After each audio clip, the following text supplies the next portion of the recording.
linesmen working with Van Hellemond are Ron Finn and Gerard Gauthier. Bill Clement, when they sing that Canadian national anthem in French, there's Mike Liut, who'll start in goal for the Hartford Whalers tonight. He has been, as we have already chronicled, absolutely magnificent. And at the other end, he's going to have to be magnificent again tonight. There's no question about it. Seventh games are always such big games, and there'll be some attack on him, as there will be on that young man, Patrick Roy, the 20-year-old rookie playing for the Montreal Canadiens, one of 7 the Montreal Canadiens have in lineup. I don't know if the anthem and the atmosphere here brings tears or chills or a combination of both, but it is something to be at the Forum in Montreal. This game will send one team home and one team on to meet the New York Rangers. And the Whalers control the puck from the face-off. Samuelson gets it to center ice. Dineen unable to play it. And the action stopped in the neutral center ice area, where there will be a face-off just 7 seconds into the game. Ron Francis is at center for Hartford. The big star offensively for the Whalers, Kevin Dineen, is on the right wing, and the veteran John Anderson on the left wing. And centering for Montreal is Guy Carbonneau, who not only has been a defensive standout in the series, but he has been strong offensively. The veteran Montreal captain Bob Gainey on the left wing, and Chris Nyland on the right wing, and Larry Robinson shoots the puck in. Samuelson checked by Gainey. Francis trying to get the puck out. It's loose. Kleinendorf headmans to Dineen. One man back. It's Green looking for someone to feed to. Dineen taken out. Nyland comes in, playing the puck around to Bob Gainey. Gainey out too far. It's center for Carbonneau, but he'll race after it with Kleinendorf. Kleinendorf unable to take him off. The centering pass, and covering up is John Anderson. Robinson takes him out, and Dineen gets the puck and brings it to center ice around Carbonneau. Over on the wing, this is John Anderson joining the Whalers during the regular season from Toronto and Quebec. And there'll be a penalty as Dineen is upended. He was taken down by Larry Robinson. Boy, Robinson had to come from a long way back, Ken, and it's apparent early in this game that Montreal is not going to hold back a bit. Robinson was in forechecking when they were in the other end that time. Still in the very first minute of play, and it's Hartford nothing, the Canadiens no score. Well, that's the only way to describe it. 2 for 20 in this series. It really shouldn't pose that much of a problem for the Canadiens. Dave Babbage. In front it comes, and the Canadiens intercept, and Gainey, one of the better defensive players in the NHL for many years, clears it away. The penalty coming at 52 seconds. Babbage has it intercepted. Here's Carbonneau on a breakaway. Guy Carbonneau stopped by Liut. The brilliance of Mike Liut here very early in the first period, stopping the Carbonneau breakaway. Boy, it went from a great opportunity to Montreal and some potential momentum to the exact opposite, Ken, to momentum for the Hartford Whalers. Mike Liut has just shown his boys that he is here, and he's on top of his game. Now, an errant pass in the neutral zone puts Guy Carbonneau all alone. Watch Mike Liut's right leg. He gets down so quickly for a big man. He's very, very agile, which is one of the keys to Mike Liut's success. Most big guys are not cat-like in there. Mike Liut is, and boy, he gets down and up so quickly. And I talked to Montreal Canadiens spare goalie Doug Sotard this morning about Mike Liut. And when we get a chance, I'll tell you what he thought Liut's weakness is, if he has one. Power play here for Hartford. They have Babbage on one point, Francis on the other. This is the veteran Babbage to Anderson. Dineen is up front along with Ray Ferraro. Anderson gets the puck in front. Here's Dineen, the shot, and it's blocked. Now Anderson, as the Whalers set up to Ron Francis. Over to Dave Babbage. His drive kicked out by Rouen. And the puck cleared by Montreal the length to the ice.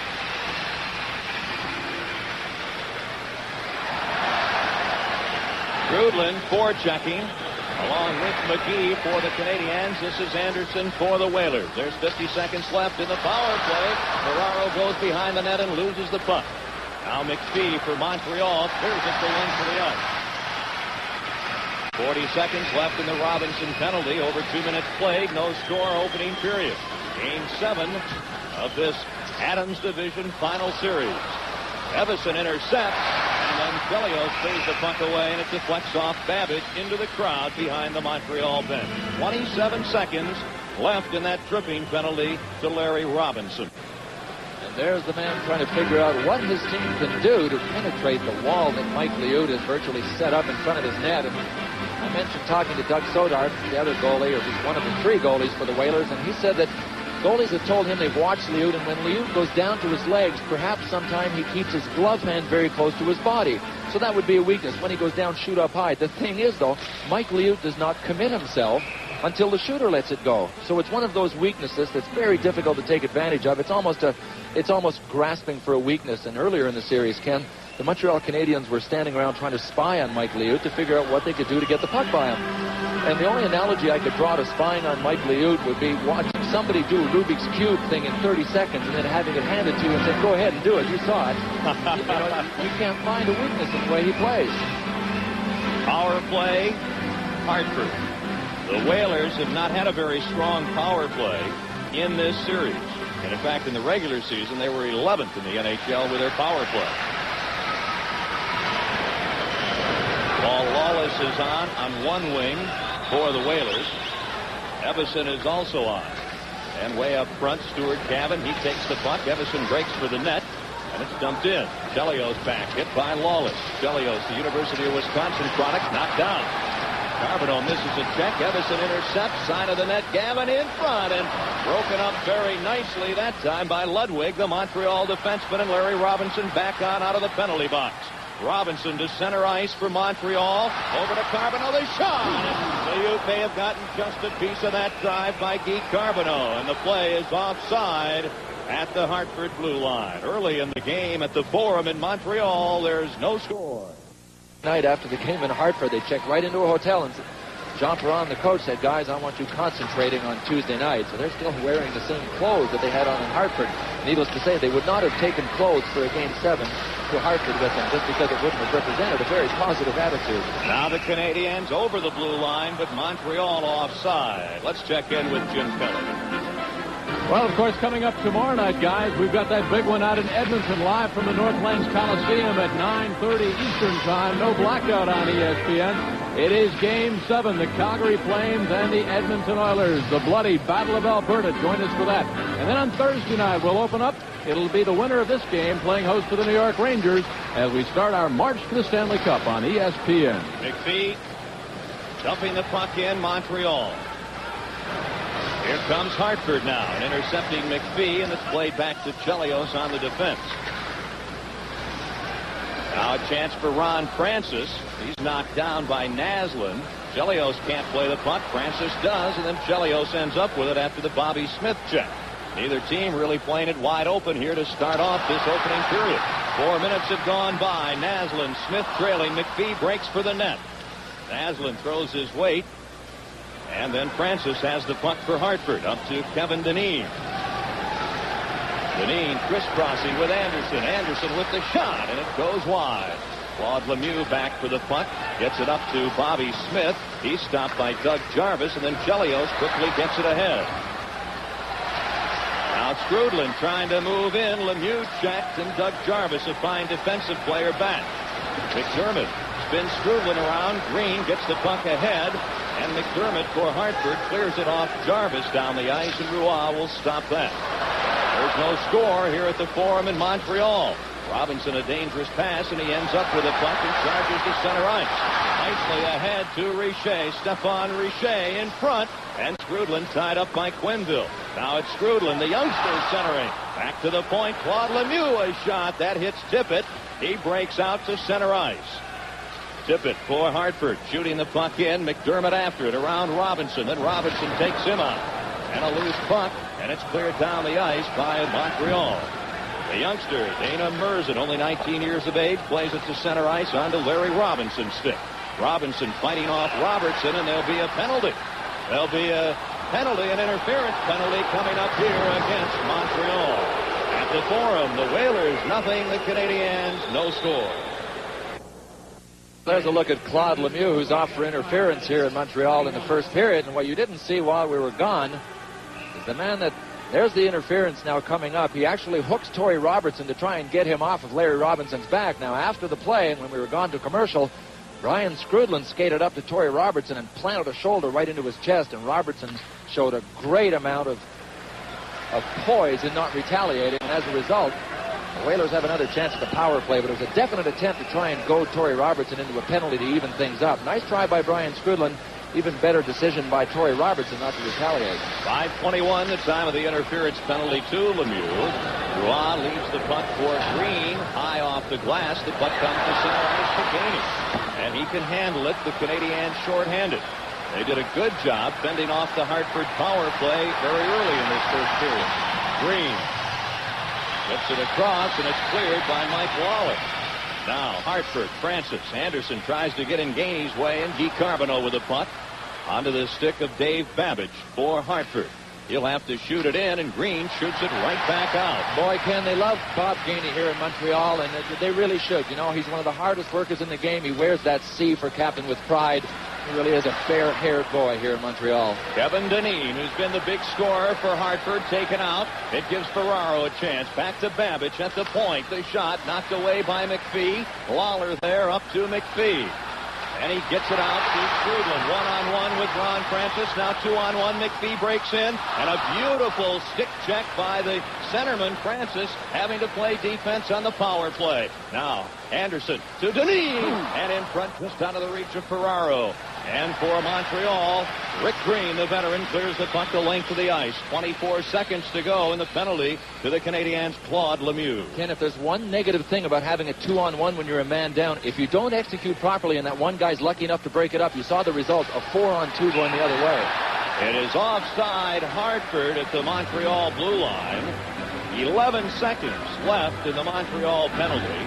And 7 minutes and 10 seconds have been played here in period 1 at the Forum. And there is no score. The 7th and deciding game. The winner will take on the New York Rangers starting Thursday night. Getting into these 7 games, you know, people say that when the playoffs come around, and we've used this ourselves, the statistics, you can throw those regular season stats out the window because this is a whole new series, whole new season at least. Well, it's almost true of a 7th game. You know, you can take all of the patterns and things that have happened during the playoffs and say, listen, forget about it. The first penalty might not make a difference. The first goal, all of that has gone out the window. This in itself is a series within a series. Berzin keeps the puck in. Lemieux back on. The shot by Everson. Down on the rebound. He scores. Did he score? No. Gavin Felty had scored. Somehow Patrick Roy makes an unbelievable save. Boy, they talk about goaltending. Well, we talk about it, and I'm sure people sitting at home, it sounds redundant. But the spotlight in the playoffs gets larger and larger and larger, and you know where it's shining, right on the guys between the posts. Patrick Roy has trouble controlling this rebound, so much so he puts it right on Stu Gavin's stick. Now Gavin drills it. Does not believe that it couldn't have gone in, but if Gavin had taken a split second longer, he could have picked almost any area of the net. What he did, Ken, he just let it go quickly right under Patrick Roy's pad. And boy, when you get those chances too, I mean, this is going to separate the men from the boys. You're only going to get so many chances like this in a tight game. This has been a tight series. These are tight teams, play great defensively. You've got to hope that the guys that get those chances in front have the presence of mind to stick that puck in behind the goalie. There's no score here in the first period. This man, Stuart Gavin, felt he had a goal. Over to Scott Kleinendorst, and the Whalers are offside. One of the guys out there with Stu Gavin, Ken, is Paul Lawless, who is playing his first playoff game for the Hartford Whalers. He's been ready to go. I've been watching him in the morning skates, and he was voted by the coaches in the Ontario Junior League last year as the best skater in the league. So obviously Jack Evans feels that if he can get a little speed out there, he might be able to open things up. A real speedster, and we really don't know much about what he can do because he hasn't played that much. One thing is for certain, he knows how to get from A to B very quickly. We'll see if he knows what to do when he gets to B from A. Kleinendorst shooting the puck in. Both teams at full strength. Green on defense with Robinson for Montreal. Naslund is on the left wing. Smith now with the puck is at center. And the right wing is Shell Dahlin. Dahlin after the puck. Tim Bothwell beats him to it. Now Stuart Gavin, the ex-Toronto Maple Leaf. Naslund back checking, bumps him. Dean Evison, the youngster, a shot, and it goes off Green over the net. The veteran, two-time Norris Trophy winner, Larry Robinson, ahead to Bobby Smith. A shovel pass to Naslund. That's Naslund, the Swede, run to the boards by Quenneville. Now Merzit. He's taken out, but Dean Evison, the ex-Capital, gets the puck and shoots it in, and Dave Tippett after it, centering! And the save made very nicely on Paul McDermott. Ezra was ready. Babbage shoots the puck right back, and Robinson plays it on the wing. Strudlin to Dahlin. Channel Dahlin. Misses a check. Stefan Richer. A fine chance. Another drive knocked down in front by Babbage. And a shot by Lemieux. Another save by Lemieux. Here's Richer. Can't get a good shot away. Stefan Richer as the Canadiens are dangerous. In front, Lemieux moving to the slot. A drive hits away. The puck loose. The save. A second save by Lemieux. There'll be a penalty coming up here. A penalty against the Hartford Whalers. And I believe it'll be a holding penalty. There's a break in the action, and there's no score. Like this, and the man doesn't have his stick. Just going to the right of your screen, number 3. As we look at a couple of the rapid-fire saves that Mike Liut made, the whole cause of that entire action was that Joel Quenneville had lost his stick. And just with one defender without a stick, it's a giant advantage. That man, Paul McDermott, the man you're looking at, dragged somebody down to try and stop the Montreal Canadiens from scoring. And of that whole series, what I remember the most is Lemieux shooting and not passing to Strudlin in front. He had a sure goal, and he just looked up and passed the puck over to Brian Strudlin. Here's Naslund. Montreal power play. Chelios a shot wide. Naslund. Robinson and Chelios are on the points. Naslund losing the puck to Bothwell. Nyland steals it. Naslund with Smith. And Nyland up front. Here's Chris Chelios. Over to Larry Robinson. In front for Smith. The pass to Sharp. Now Kleinendorf's taken out. Nyland unable to center, and Tim Bothwell, the former Ranger in blue, shoots the puck the length of the ice, and Ross stops that. Gavin comes out with Evison up front to kill the penalty for Hartford. They have Kleinendorf and Quenneville on defense. Chelios shooting the puck in. Quenneville back for it. Then Chris Nyland gets it. And the Boston native loses the puck to Gavin. He's unable to get the puck out. Kept in by Montreal. They have a minute to go in their power play. There's no score. Robinson to Chelios. Nice move. In front to Smith off his skate wide. Now Robinson in the corner. Evison gets to the puck and clears it out. Gavin after it. Trying to get around Chris Chelios. Gavin is hauled down, and there'll be a penalty called against the Montreal Canadiens defenseman, Chris Chelios. And Kenny's hardly arguing the point. He looked around to see where Andy Van Hellemond was. Once he saw that he had his arm up, he knew that that was a must penalty. He had to drag him down. Just skated very quickly over to the penalty box. And in watching the difference in the two power plays thus far, Ken, one thing that Montreal is doing that Hartford isn't doing, and that is putting a man in front of Mike Liut. Chris Nyland's a big, strong kid, and he's standing right in front of him. I would say that's a much wiser attack, even though it might tie a guy in front of the net. Both goaltenders are playing wonderfully in this series. What you have to do is take their vision away from them, try and break their concentration. When I talked to Doug Sotard, the other Montreal goalie this morning, he said that what Mike Liut is doing best is concentrating. He has his mental priorities down pat. He is concentrating on the puck, and all of that action in front doesn't seem to be distracting him that much, but that's the only choice Montreal has, is to take his vision away. It's a plain fact that you can't stop what you can't see. Hartford on their two power plays didn't have a soul in front of the net. Montreal is doing it. Now both teams are shorthanded.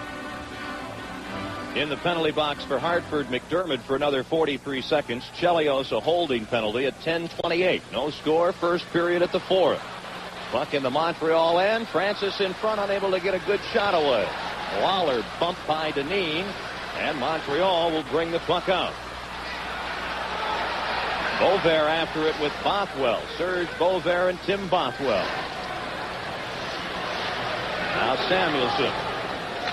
Over to Bothwell. Francis and Deneen are the two Hartford forwards. Samuelson over to Ron Francis. 12 seconds until the Hartford Whalers are back at full strength. Here's a chance for Beauvais. Dave Babbage back. Beauvais fakes, shoots, and Babbage blocks the shot. Samuelson behind the net. Aaron Hopp, and the puck nearly came in front. Hit the side of the goal. Back at full strength are the Whalers. Dave Babbage.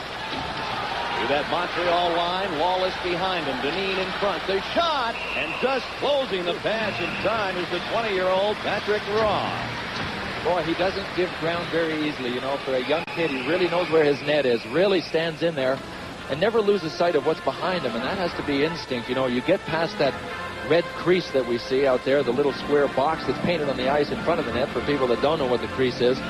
And you get outside of that crease, and it's only instinct as to where that net is. Repetition and knowledge of what's behind you. And for a kid of 20 years old, he really doesn't lose the net very often. Evison is at center ice now for Hartford. Gavin on the left wing and Lawless on the right wing. To the point it comes Francis. Less than a minute to go in Montreal's penalty. Chelios in the penalty box. Babbage, Francis, Lawless. Over skating, Gavin to Lawless.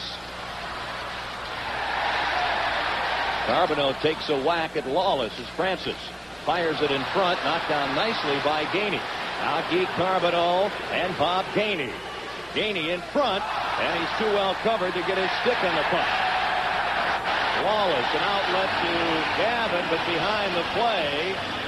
Gainey having words with Lawless. Let's take a break. There's no score.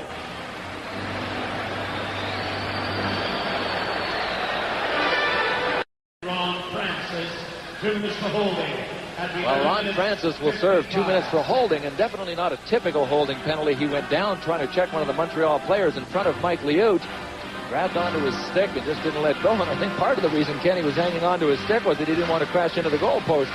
He was heading right for it, except Andy Van Hellemond was watching the play and followed it all the way down. And in his mind, now watch right in the middle of your screen. Francis goes down. Now he has a hold of, I think it's Larry Robinson's stick. He won't let it go. Twists him around. And kind of a gutsy call by Andy Van Hellemond at this stage. In the 7th game, they usually let things like that go. The crowd didn't hurt a bit. They helped in making that call. Stéphane Richer, as both teams are at full strength, gives the puck to Dahlin. Dahlin, Richer, Ludwig, and Green on for Montreal. Here's the youngster, Stéphane Richer, in front of Ludwig, unable to really reach the puck. And play is stopped. A hand pass from Ludwig to Richer. Jim Kelly is with us. Jim, what do you have? All right, Kenny, from the rink to the court, and what a great facility they've got in Indianapolis. ESPN will take you there. The U.S. Clay Court Tennis Championships live this weekend. The women's finals Saturday, 2 o'clock, May 3rd live. And then the men's semifinals also that day. The men's finals on Sunday, May 4th, 5:30 Eastern Daylight Time. And, of course, we'll have hockey for you Sunday night as well. Ken Wilson, Bill Clement at the Forum in Montreal. No score. Both teams are shorthanded at the moment. Chris Chelios of Montreal, 12 seconds left in his penalty, and 1:39 left in the penalty to Ron Francis. We've talked often about the Whalers' Paul Lawless, tonight appearing in his first playoff game. The man he is replacing is Sylvain Turgeon. He has been playing hurt and unable to go, unable to dress for tonight's 7th game here at the Forum. Jarvis for Hartford. Chelios back on. And the Whalers shorthanded. Now Montreal will set up the power play led by Larry Robinson. Ahead for Mats Naslund. He's stopped. Now Lemieux, the rookie, taken out, but Naslund will move in front. Naslund to Chelios to Robinson. Richer, the shot blocked by Quenneville. Doug Jarvis. Taken out by Richer, and Lemieux with the puck. Back to Richer. Larry Robinson. Hartford keeping the Canadiens on the perimeter. Chris Chelios to Claude Lemieux. Here's Robinson, and a pass saved by Lemieux. Doug Jarvis killing the penalty with Dave Tippett, and both teams will send out some fresh players. Or can you call it the Hartford Whalers really doing a nice job of keeping Montreal on the outside of that box. Now, if they continue to do that, Montreal's going to have to decide whether they just want to start directing, aiming a shot at the net, or working it around and letting that penalty kill itself. There's a deflection by Nyland. Liut the save. Now Chris Chelios. The drive. In front. Liut clears. Shel Dahlin. Chris Chelios caught by Liut with 7 seconds left in the Ron Francis penalty. And one of the most interesting aspects about individuals is Chris Chelios. He has had more shots in the Stanley Cup playoffs without a goal than any other player on any team. And here he is. Well, most of them are from far out, just as this one was, and he plays the power play, so it's kind of typical that a defenseman should have that many shots if he's playing in the power play and not have any goals. And, you know, watching the shot before that, now Liut grabbed that one with his glove. To tell you how cool Mike Liut is and how he knows where his goal is, a shot came before that from the point, right along the ice. It missed the post by 6 inches. He never flinched. The shot hits the side of the net as Green let it go. Smith with a puck. Bothwell down. Liut the save on Smith, trying to get it in front again as Francis is back on, and both teams are at full strength. 6 minutes to go, first period, no score. Well, it's a lot quieter in the Montreal Forum now than it was at the start of the game, Ken. And one of the reasons for that is the crowd here is very sophisticated. When we get a chance, maybe we can get involved in that topic a little more. Canadiens, pressure on. Serge Beauvert down, battling with Jarvis. Samuelson takes out Carbonneau. Here's Carbonneau. Out to the point. Green's wrist shot deflects high. Liut loses it, and Green's robbed as Liut somehow stops Bob Gainey's backhander. Dave Tippett for the Whalers with Dineen and Samuelson. Now Francis after the puck. Gainey beats him to it, and Beauvert will bring it to center ice. 5:20 left in a scoreless first period. Guy Carbonneau spun down. Beauvert runs into Robertson. Robertson slams Beauvert. Chelios in a bind. Carbonneau shoots it in as the Canadiens change players. Now the long pass to Wayne Babbage. Back from Francis to Wayne Babbage, and intercepting is Stéphane Richer. Chris Chelios in his second year with Montreal to Larry Robinson. He's stopped, but Richer covers up, only to be knocked down by Wayne Babbage. Now the Whalers with some pressure on, and the Canadiens break loose. Richer leaving the puck. Skrudland in front, and that shot goes just over the net by Lemieux and out of play. And a big collision there at Mike Liut's doorstep. Gosh, it looked to me like Liut might have actually got a piece of that shot, Ken. I don't know how you saw it, but it was a great shot by Richer. They ended up with a 3-on-2 here. Torrey Robertson was back checking, and he stopped a little too soon. You saw him coming back, number 32. What did that hit? Right off his shoulder? We're down to 4:38 remaining in the opening period. Montreal has outshot Hartford 8-5. The goaltending, as you would expect, has been superb.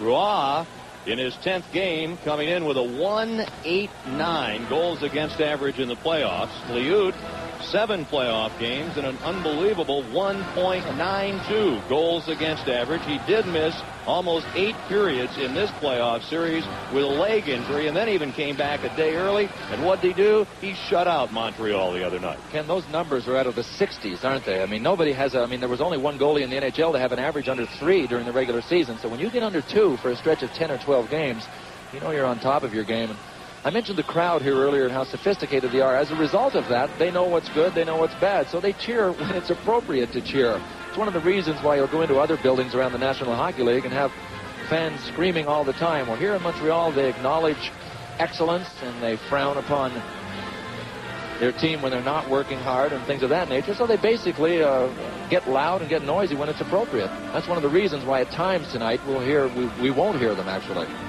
They have high expectations here in Montreal. 22 Stanley Cups over the years. They won 5 in a row in the mid-50s. 4 Stanley Cups in a row in the mid-70s. And it's been a little while now since they've had a Stanley Cup, and they think this could be the year. But they must win tonight. Especially with Washington and Philadelphia watching. Weinendorst intercepts, unable to get around Larry Robinson. Off the boards to Nyland, looking up front, and he's unable to reach Gainey. Now John Anderson to Ray Ferraro. Ferraro for Dineen.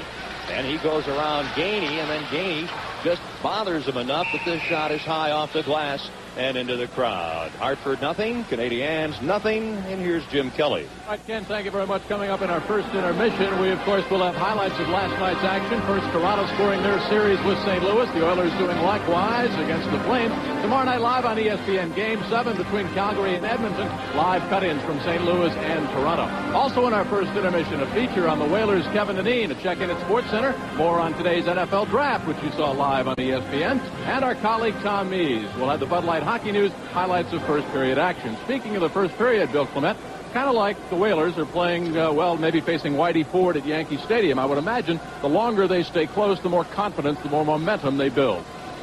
Well, I never saw Whitey Ford play at Yankee Stadium, but I'll agree with the last part of that, Jim, definitely. I'm sure that Hartford's goal when they came here was to get out of the first period at least even with the Montreal Canadiens. So far, they're accomplishing that. We got 3 minutes and 50-some seconds to go in the first period. There's an offside as Bobby Smith brings it back in. I guess you cannot totally Americanize a Canadian hockey player like you, so we'll understand that you didn't see Whitey Ford at Yankee Stadium. But then it's a little tough to take almost any American and totally get them into the Canadian style and get them into hockey. So we have some differences, but we all blend into one big happy family. Listen, I do know that for the first time in the history of the NFL, a Canadian was chosen in the first round today. So there. Here's Lawless. I'm up on current events at least. Green takes him down.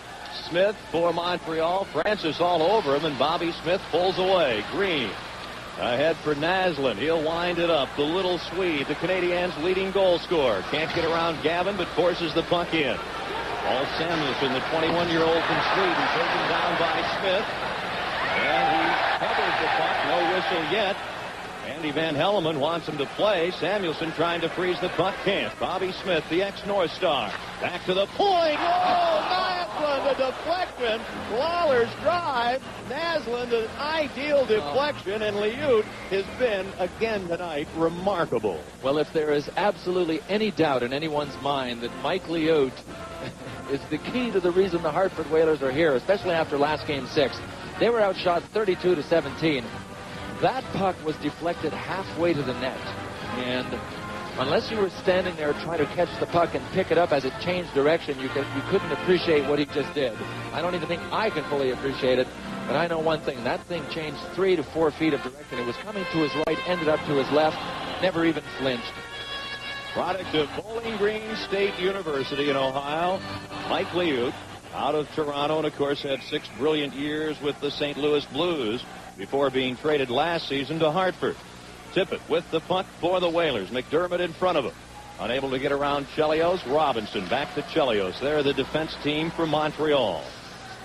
Up front, the youngsters, and this is Lemieux digging the puck out, and Kleinendorf does not allow him to center. Oh, he had Stephane Richer right in front. It's Lemieux, Scrudland, and Richer. Richer's in front. Here's Lemieux looking for Robinson now. Pinching in. Unable to get the puck to him. And Tippett intercepts, and Robinson ends up with a puck to Claude Lemieux. A nice move around Jarvis, and he gets the puck in. Liut playing it up the wing. Scrudland swats it behind the net, and Kleinendorf is there. Out to center ice, the Whalers, and quickly Montreal with a puck with 2.5 minutes left. First period, no score. Here's Richer. Look at that move around. Shoots wide. Keeping the puck in is Chelios to Richer. Oh, is he dangerous, but hold everything. The whistle, and Andy Van Hellemond has stopped the action here. Now Scrudland gives Tippett a bump. Very unhappy is the 20-year-old Montreal forward Claude Lemieux. I'm not sure what the penalties will be, but Andy Van Hellemond wants to make sure he gets everyone calmed down. Well, he's waving Lemieux over the penalty box, so obviously Lemieux has one. There he goes, and I think he's the only one. He might have called him for interference. One thing Claude Lemieux has done in this series throughout the playoffs, he's really stirred things up. What a move that was by Richer. So discouraging for the Montreal Canadiens. They make brilliant moves. They get around the defender, and then they have to face Mike Liut. He didn't have anything to shoot at, obviously. He shot wide. He missed the net by 8 inches, 10 inches. And from that distance, that's quite a measure to miss the goal by. Most observers felt that Montreal should have won game number 6 Sunday night at Hartford, but the Whalers won it 1-0 to even the series at 3 victories aside. Boy, look at that move by young Stephane Richer. And this line has been...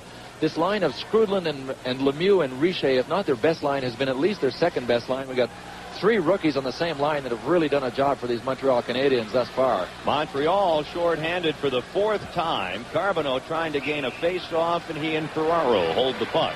17:41, the time of the 2-minute interference penalty to Claude Lemieux. He's had 2 penalties now. Robinson and Chelios minors for Montreal, and McDermott and Francis have each had 2-minute holding penalties for Hartford, but neither team really able to do a lot on the power play, though Montreal has looked a lot more effective with a man advantage than Hartford here in the opening period. Montreal shorthanded. They have Gainey, Carbonneau, Lawler, and Green killing the penalty. This is Lawler, the native of Buffalo, New York, and the Whalers will start out again from near their net. John Anderson, big goal scorer. With Dineen and Ferraro, Babbage and Francis. And again, Bill Clement, the Whalers really having a tough time on the power play. Oh, Bob Gainey's really on top of his game. I've asked people in Montreal because I haven't seen every game. I said, how's Bob Gainey playing? They said the same, which means excellent, as he always does. Dineen rifles it in. Anderson after it. And McPhee can't play it. Francis keeps it in. Gets it back from Ferraro. Check by McPhee. Mike McPhee has a breakaway. He shoots. He scores. Mike McPhee.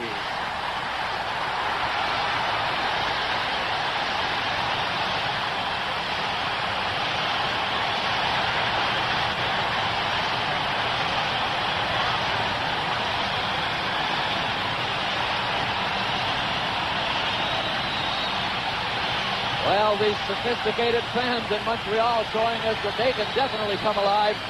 Mike McPhee outlegs it ahead of Ron Francis and just lets it go with absolutely no design at all. He just wanted to shoot it low. It looks like Francis was hanging on him. And I think the jury's back on Ron Francis. Something is wrong with his ankle. McPhee just lets it go. He's able to hit that one little area in between Mike Liut's legs. There's absolutely no way a goalie can stop it from that range when you hit that spot. And he just let it go blind with Francis on his back, and that'll be a very, very big goal because there's only 1 minute left in this first period. 1-0, Montreal. Mike McPhee, the short-handed goal. Now the Whalers with a power play for another 37 seconds. Gavin mixing it up behind the net, trying to get the puck loose as Evason unable to, but Gavin gets it. He's got Babbage at one point, Samuelson at the other. Here's Babbage over to Ulf Samuelson, the shot, and that's kicked out by Roy. Samuelson to Babbage. Gavin deflects it behind the net. Lawless leaves the puck. It's centered out to Babbage. His drive, and that's wide. Green cuddles it against his chest. Now Dean Evason. Gavin has been knocked down. The puck to Babbage. 5 seconds left in the power play. And off Carbonneau, Samuelson's shot goes into the Forum crowd here in Montreal with only 3 seconds left in that penalty to Claude Lemieux. Ken, during that sequence, goalie Patrick Roy lost his stick at one point and actually picked it back up. Now, he already has it back in his hand. You can see him looking over his shoulder. He was cool enough to reach down and pick his stick up while Hartford was moving the puck from one defenseman to another.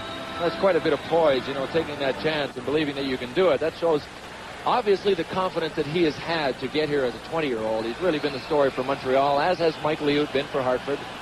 That short-handed goal at 18:47 to give Montreal a 1-0 lead, and the product of Rensselaer Polytechnic Institute scores it. Mike McPhee, his second Stanley Cup playoff goal. There are, like McPhee, a lot of inexperienced players for both sides in the Stanley Cup playoffs. Two young teams battling it out in Game 7. Back on. Lemieux shooting the puck in. Both teams at full strength. 10 seconds to go in the opening period. Montreal, Chelios. They lead it 1-0. 5 seconds. Chelios decked, and a good check by Samuelson.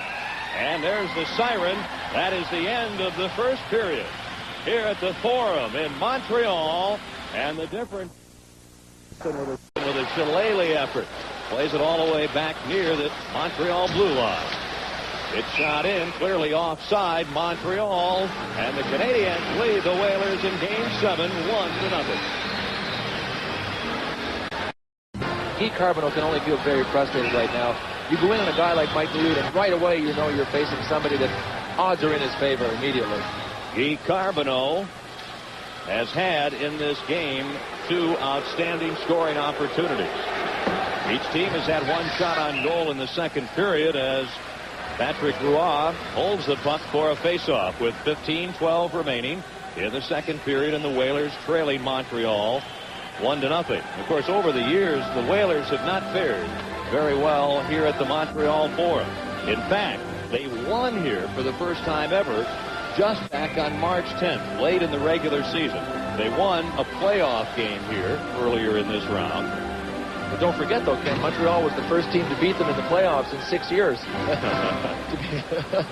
Might have to point out that they weren't in the playoffs for 6 consecutive years, but they have made great strides, you're right, in coming into this building because they hadn't won in years. The Whalers have played 27 prior games here at the Forum. They have won twice.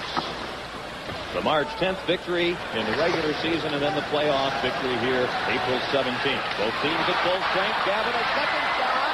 Shooting it wide. Robinson can't clear as Francis ties him up. Now Lawless looking for a loose puck. All Lawless. On with Francis and Gavin. They're effective here for Hartford. The Whalers trying to tie it. Brian Strudlin intercepts. Richer can't play it, and Gavin keeps the puck in. It comes in front. Lawless unable to get a shot. Rick Green now to Brian Strudlin, the third-year pro. Out too far for Robinson. Kleinendois for Hartford. On defense with Tim Bothwell, a pair of veterans. Up off the leg of Francis. Here's Stéphane Richer backhanding the puck in for Montreal, and the Canadiens will change players. Over 14 minutes left. Second period. Hartford trailing 1-0. John Anderson for the Whalers with a nice move over the line. His slap shot wide. Here's Guy Carbonneau with Gainey on the move in front of him. Gainey takes the pass, trying to cut in. Can't get around Dave Babbage. Babbage with the puck, looking for Ray Ferraro. The pass to Ferraro off his skate, and this is Chris Chelios. On defense with Ludwig for Montreal. Chelios stick handling. He's got some momentum, and the shot goes wide off Quenneville. Robertson takes out Chelios, and the Whalers come right back. Here's Kevin Dineen. Kevin Dineen, the University of Denver product, has the shot sail into the crowd. Montreal on top, 1-0. Whalers trailing 1-0 in the second period. Most of the people with the Whalers, Bill Clement, felt that Hartford had a pretty good first period. They had only 6 shots, but they haven't been getting many shots and really playing very well in the first period in this series. No, I agree with you. They did have a good first period. Unfortunately for them, they came out of it on the short end of a 1-0 game, and it was that goal at the end of the first period. But, you know, you can't really take comfort at this stage of the season when you're in the 7th game and having a good period. The score is what is final, and that is what you have to be concerned with. Quenneville taking out Nyland. Gainey spun around. Ray Ferraro off the boards. Robertson tied up, but Dineen speeds through. Dineen with Babbage. And Dave Babbage can't get the drop pass. Chris Nyland ahead. Just down the loose for Carbonneau. There'll be a penalty called. A penalty will be called against the Whalers. Dave Babbage. Well, Dave Babbage, Bill Clement, didn't seem to do a whole lot there, and I think he's unhappy with the call. 13:04 to go, period 2. Montreal 1, Hartford 0.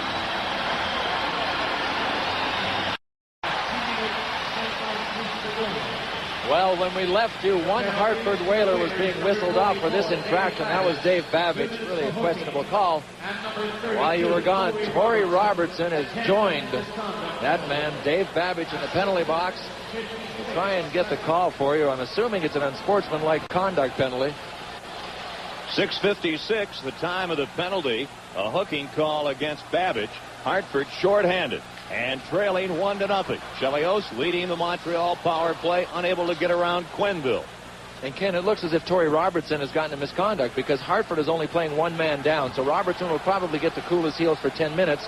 It really won't affect the numbers game on the ice right now. Tippett, Jarvis, Quenneville, and Samuelson killing the penalty for Hartford. The pass intended for Lemieux, broken up.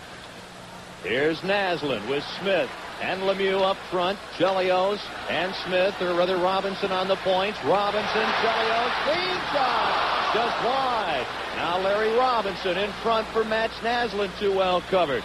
Lanky Bobby Smith trying to pull away, can't. He gets the puck right back. Claude Lemieux barreling after it, unable to get to it. And here comes Hartford playing a man short.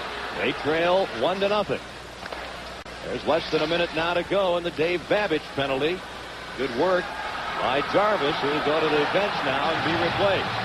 Evison and Gavin killing the penalty up front for Hartford. Here's Bobby Smith with Matt Naslund, always dangerous. Naslund in front, and Gavin intercepts. He'll go one-on-one with Chelios. He'll be trailed by Dean Evison. The shot, the save, and there was Evison looking for the rebound and gets it in front, and Stéphane Richer intercepts.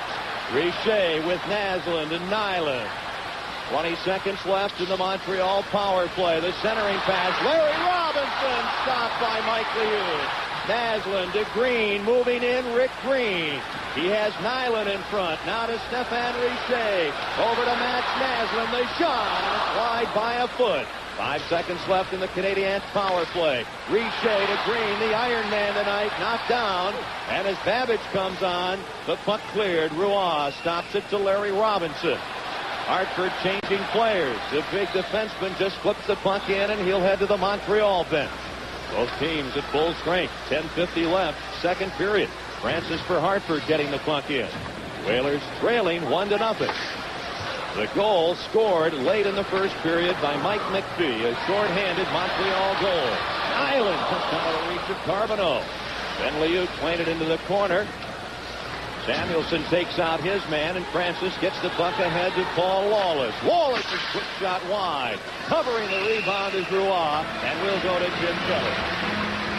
Mike Vernon against Grant Fuhr. Joey Mullen against Wayne Gretzky. The Flames against the Oilers tomorrow live on ESPN. No blackout. Calgary at Edmonton, 9:30 Eastern Time. Game 7. The winner meets the Toronto St. Louis Survivor. And then on Thursday night, John Van Beesbrook and Pierre LaRouche, both red hot for the Rangers, take on the winner of this game. Will it be Hartford or Montreal? The Canadiens lead 1-0 with 10:23 left to go.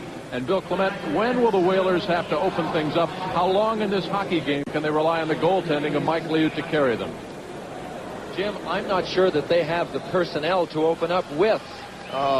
They almost have to stick to the game plan because of their personnel. They play a very tight game, peck away, and try and get a goal here or there. Unless they fell behind by 2 or 3, I don't think they would open up at all because I don't think they're capable of it. Which brings up an interesting point about Ron Francis, who's facing off out here against Guy Carbonneau. We've heard reports about his ankle, and when we get a chance, I want to talk a little more about it. Let Ken take the play-by-play for now.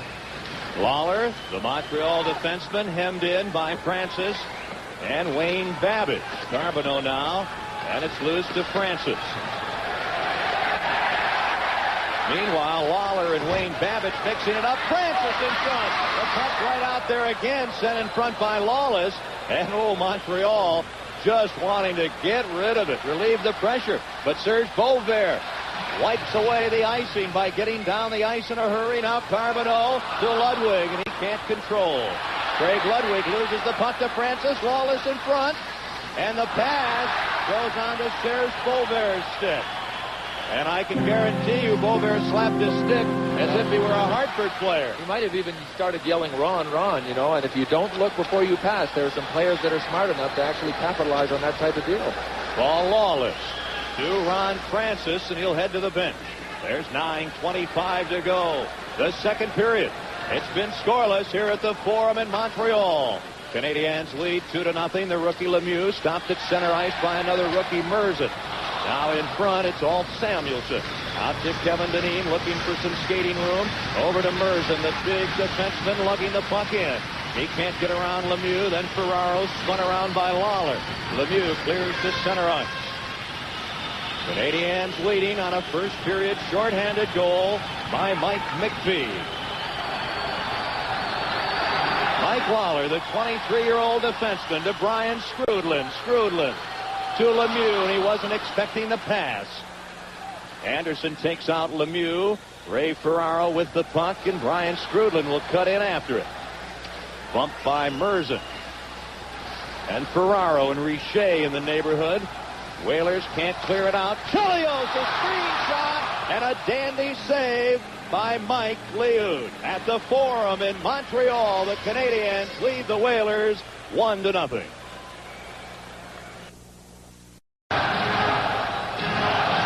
Well, Ken Wilson, with 8 minutes and 26 seconds to go in the second period, I'm still waiting for Ron Francis to do something, as I'm sure many Hartford Whaler fans are, and it brings up an interesting point. We start hearing now that his ankle is acting up. He broke it during the hockey season, now it's back. If he is hurting that badly, because to me he's obviously laboring, why is he playing? And that weight of that decision has to fall on the shoulders of Coach Jack Evans. If he can't play, why is he on the ice? And Jack Evans himself said the truth will come out about the Ron Francis situation after the playoffs. I'm anxious to see what the story is. Tippett. Jarvis. Now Bobby Smith, Montreal to Matt Naslund, and he can't avoid Bothwell. A shot by Jarvis right on. With Chelios. Canadiens heading in. Smith can't clear. Here's Tippett intercepted. He's got McDermott in front with Jarvis and Mike McPhee. Takes the puck for Montreal. Two Canadiens upended. Smith and Chelios, a penalty coming up against Hartford. There could be another one, and then Chelios takes care of Paul McDermott, and the tempers rightfully are flaring now here at the Forum. There will be at least one penalty against the Hartford Whalers. And it will be against Paul McDermott. He came out and he pulled one of the oldest tricks in the book. He was skating to the skater's left, okay, on the left side of Chris Chelios. He reached around to his right side, and it's amazing how little pressure you have to pull back on that right side. The other player loses his balance, and you twist him around. And while he's twisting into the ice, you just take off all alone.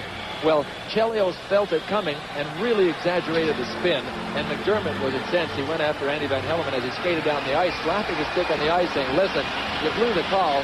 And it was one of those things that when you do that, if the player that's getting held is smart enough, he'll just exaggerate it. Now, see if we can watch Chelios. You can see him at the left of your screen, to the right of your screen, and that right there, he's spinning around. There's so many Canadians. Chelios is the back one now. Could have gotten Jarvis for a hold. Right. And you see Naslund getting crushed there, and then Chelios coming in again to take a shot at Paul McDermott, who had already received a penalty for spinning him around. So Paul McDermott picks up a 2-minute holding penalty here at 12:21.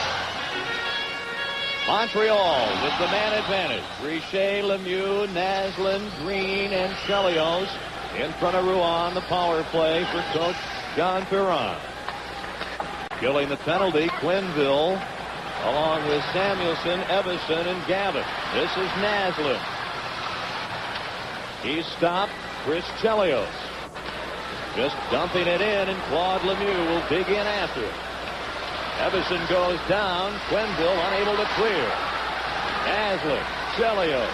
The shot. Lemieux looking for the deflection. The rebound. Richer shooting wide. Naslund again. What a heady player. Chelios. Weak shot. Kicked away. Naslund shooting wide. And Stuart Gavin comes up with it and finds an opening with 1:12 to go in the Paul McDermott penalty. Both teams making some special teams adjustments. Dahlin getting it in. And Samuelson putting the puck away right on the Montreal goal. Larry Robinson to Bobby Smith. Now Chris Nyland stopped. Well, Bobby Smith on the power play. He has not scored much in the playoffs. Nyland is stopped by Bothwell. Robinson this time to Green. Looking for Dahlin. Del Dahlin, the rookie. He's stopped.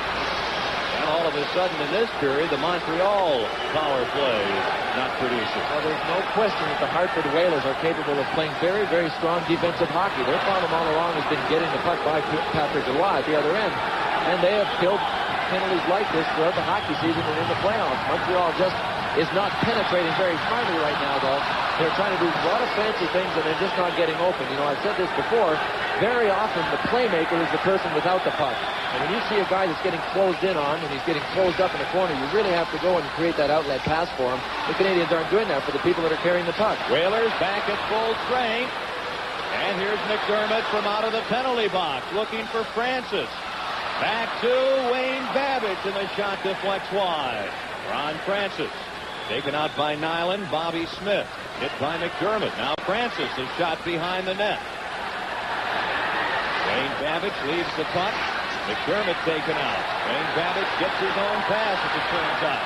In front looking for Quenneville, and McDermott ridden to the boards, into the ice by Larry Robinson. Losing his helmet. McDermott tried to hold his ground.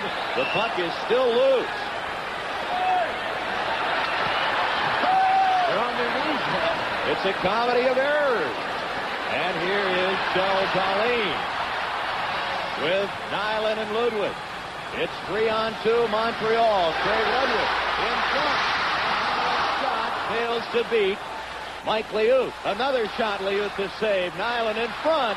Dahlin there, and Liut grabs the puck with his trapper for a faceoff. It's 1-0 Montreal.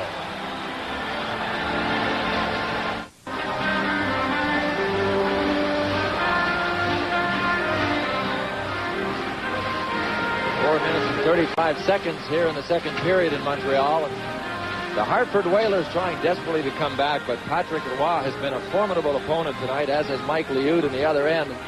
What a contrast in these two teams, Ken. I mentioned a couple of times tonight that the Montreal Canadiens have 7 rookies in their lineup. The Whalers only have 8 draft picks in their entire roster, and of those 7 rookies that Montreal has, they were all draft choices or free agent signees.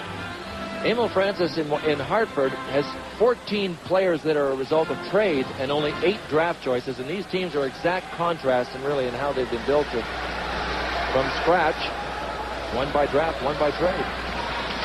The Whalers had the exceptional finish, coming with momentum into the playoffs, and they are offside at the Montreal line with 4:21 to go in the second period. Let's check in again with Jim Kelly. All right, Kenny, with the Canadiens clinging to that 1-0 lead. Coming up in our second intermission, Jack Birch, who's an assistant coach, is here scouting for the New York Rangers. Of course, the Rangers get the winner of this game, opening up on Thursday night right here on ESPN. He'll be our special guest to start intermission number 2. Also, we'll check in at SportsCenter. More on today's NFL Draft, which you saw live and exclusive on ESPN. And, of course, our colleague Tom Meade will have highlights of this game. Bill Clement, a lot of hockey players will keep books on different goaltenders, much like pitchers and baseball players do. What's the book on Patrick Roy? You beat him to the glove side, high, low. How can you get to the net? I don't think they've been able to establish a book on him, just like Mike Liut. You know, he's played so well, and he really hasn't let in a bad goal yet in the series. So the book is basically closed. And that's what happened with the pads of Roy there. He closed them on the shot from Kevin Dineen. If there's a weakness of Patrick Roy, I mentioned this before, it's behind him. Just like Mike Liut. There isn't a weakness. And when a goaltender gets on top of his game and gets his concentration level to the peak that these goaltenders have them at, it's very, very difficult to get a feel for where they are weak. They honestly don't have weaknesses at this stage of the game. Roy, so young, really his first season in the NHL. He played only 1 NHL game prior to the 85-86 season. To boost Hartford, they beat Roy 3 times in the regular season. He beat them 3 times, but he didn't stop them cold by any means. Not like he's doing now. I guess if there would be a weakness, then it's not really related to stopping the puck. It's handling the puck. He definitely doesn't handle it as well as Mike Liut, so the Whalers would be well advised to try and get the puck in and force him to handle it. But the Montreal Canadiens know how to combat that. The defense get back and really help out quickly. And that takes care of that small problem. Both teams are at full strength here as the Whalers get the puck in. 3:45 left, second period. Montreal leads 1-0. Samuelson keeping the puck in. Knocked down and cleared out by Chelios. To McPhee. He had the shorthanded goal in the first period. Then to Gainey, and McPhee went in ahead of the puck over the Hartford blue line.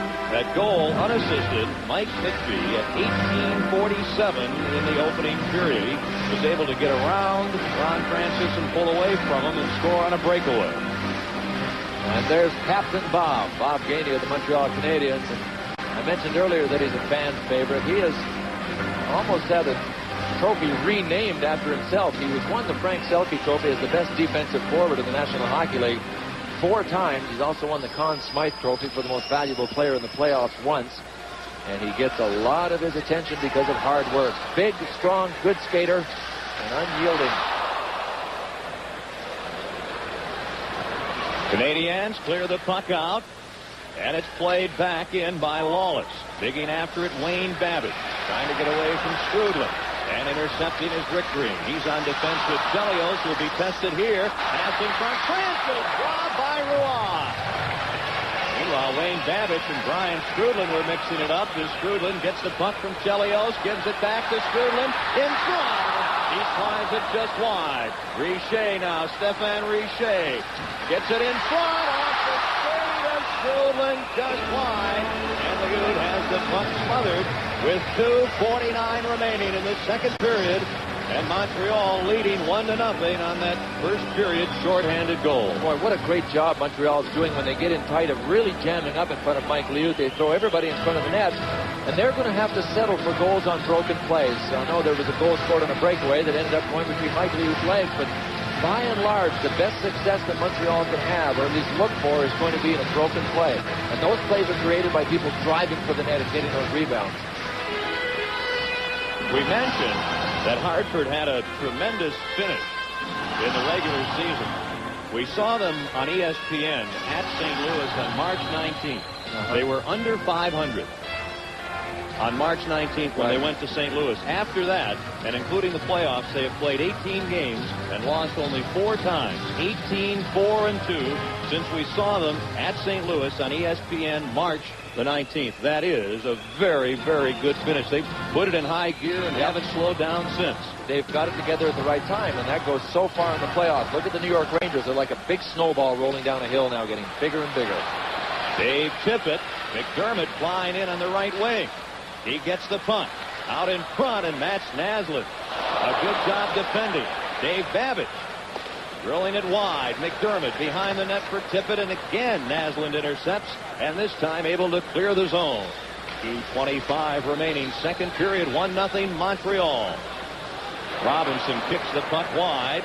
He's on defense with Mike Lawler. Smith takes out Jarvis, and this is Lawler with the puck. Ahead for Serge Beauvais with Naslund and Robinson. Big Larry Robinson trying to pass it off, and McDermott, who lost his helmet, head mans to John Anderson. 2:02 to go, and the shot goes wide. Here's Ferraro keeping the puck in for Hartford. And Beauvais clears it out, and Kevin Dineen with it. But he doesn't wait long enough as Anderson is caught in offside with 1:53 remaining in the middle period. The other aspect going into the playoffs that's interesting, I think, Bill Clement, as hot as Hartford was at the end of the regular season, Montreal was stumbling late in the regular season, yet when they got into the playoffs against Boston, they were able to turn it on, sweep the Bruins, and of course have been very successful against Hartford.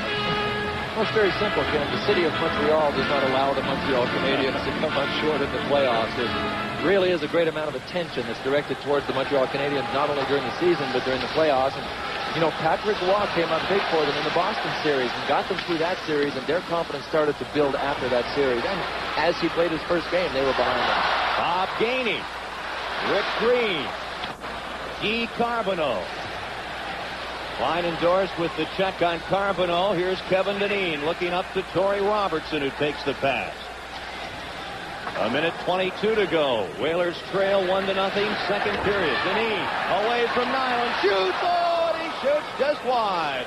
Kevin Dineen, the man to watch for the Whalers. He's been their big goal scorer. Now Montreal. Carbonneau. Bob Gainey.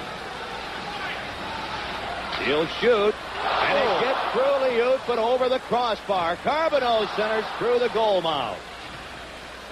Nyland spun around. Whalers clear the zone. And behind the play, the net behind Mike Liut coming loose, and that's the whistle to stop play with 54 seconds now left in a second period that has been scoreless. And going back to that aspect of the streak that the Whalers put, they really put together an amazing streak at the end of the season. And it's interesting to note that when Kevin Dineen returned from injury, and it's no secret that he is the heartbeat of this entire Hartford Whalers team, in spite of the fact that Ron Francis wears the C for captain. When he came back on March 2nd from his knee injury, they went on a tear, and until tonight, there were 19 wins, 5 losses, and 2 ties since Kevin Dineen returned to the lineup, and that's quite a record. And that in itself, you don't even have to add anything to that statement to try and tell how much Kevin Dineen means to this hockey team. Kevin Dineen with 13 points in the previous 9 Whaler playoff games. In fact, for both of these teams, this is their 10th Stanley Cup game, and for one of them, it'll be the last. Stéphane Richer loses the puck. Francis tying up Lemieux. 35 seconds remaining. And Andy Van Hellemond stopped play here in the last minute of this second period. And this crowd here at the historic Forum in Montreal making much more noise tonight than they usually do. But much more at stake tonight than is usually at stake. Absolutely. And they go in peaks and valleys, as we mentioned earlier. There'll be times tonight where people will be sitting at home listening to the game thinking that for some reason the audio is not working or a microphone picking up crowd sounds has disappeared. But really, they're a sophisticated bunch that understand the game, and they don't cheer for no reason at all. When it's time to cheer, they do, and they don't boo that much. You know, they're very, very polite fans. Kind of like at Madison Square Garden, wouldn't you say? Well, one and the same. 34 seconds left. Kept in. Chelios, Montreal, a shot off Quenneville wide.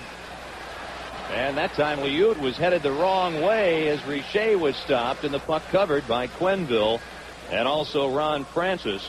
of the Whalers with 25 seconds to go in the second period. And Montreal on top, 1-0, thanks to that late first period shorthanded goal by Mike McPhee. And I'm trying to keep my eye on Claude Lemieux when he's out here against Ulf Samuelsson. With 20 seconds to go in Game 6, Samuelsson just blatantly speared Lemieux and took a penalty, took a misconduct penalty. And when asked after the game why he did it, he said, heck, he's been bugging me all game. I just wanted to let him have it. But 20 seconds can be quite a long time when you pull your goalie. It would have been a little better advised to wait till about 4 or 5 seconds.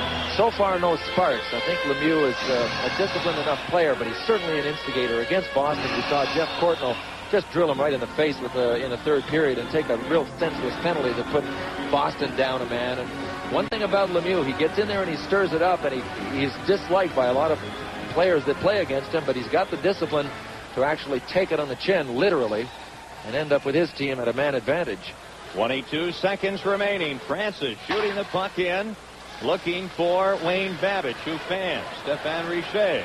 He's got Lemieux in front of him. Claude Lemieux whisks it in. Liut knocking the puck down for Quenneville. 8 seconds. And the puck cleared into the Whaler bench with 5 seconds remaining here in the 7th game of the Adams Division Finals. The winner of this game will host the New York Rangers on Thursday night in Game 1 of a best-of-7 series that will decide the Wales Conference Championship. And, of course, on Friday night, it'll be the start of the Campbell Conference Championship, either at Calgary or Edmonton. They play tomorrow night, the best-of-7 game, the deciding game at Edmonton, the Flames and the Oilers, and at the arena in St. Louis tomorrow night, the decisive 7th game between the Maple Leafs and the Blues. It'll either be Toronto or St. Louis heading west for Friday night to either Calgary or Edmonton. And, of course, on Wednesday night, you'll see Calgary at Edmonton on ESPN, and you'll see highlights of Toronto at St. Louis. I beg your pardon, Ken? 2 seconds to go. 1 second. There's the siren. That is the end of the second period and the end of my flawless explanation of what's coming up in the next few days in the NHL Stanley Cup. They might just have to say that they ran out of games, Ken. Liut gets his skate to the post to stop the rookie Claude Lemieux. Another example of Mike Liut's quickness. For a big guy, he's one of the quickest in the game and can move back and forth from post to post, which is so important. Now, it's one thing to get there, but you have to get there with your skate precisely in the perfect position, which he does so well. Here he comes across. Watch his right skate. Right there, the heel of the skate right against the post. And that leaves the whole front part of the skate blade to actually block the puck coming through the crease. Trudlin can't control. Dave Babbage pokes the puck ahead to Kevin Dineen with Ray Ferraro and Doug Jarvis. Now Jarvis replaced by Anderson as Dineen is stopped by Ludwig. And the puck cleared by the Montreal Canadiens. Quenneville back to touch it, icing against Montreal. And with that icing, it becomes very apparent we have seen very few icings in this contest tonight here in Montreal. So far, Ken, but with 14 minutes and 41 seconds to go, and the Canadiens nursing that 1-0 lead, you know that they're going to be dumping that puck out. They will not take a chance. They're far too disciplined a hockey team. At least they're hoping they are. I think they are. And with less than 15 minutes to go in the third period and that 1-goal cushion, there's no point in trying to make a fancy play coming out of your zone. Only once in this 7-game series has the losing team gotten more than 1 goal.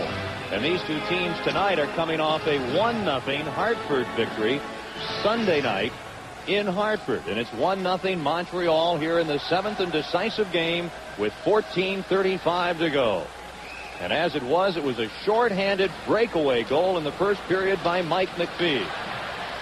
Montreal, Robinson. Carbonneau.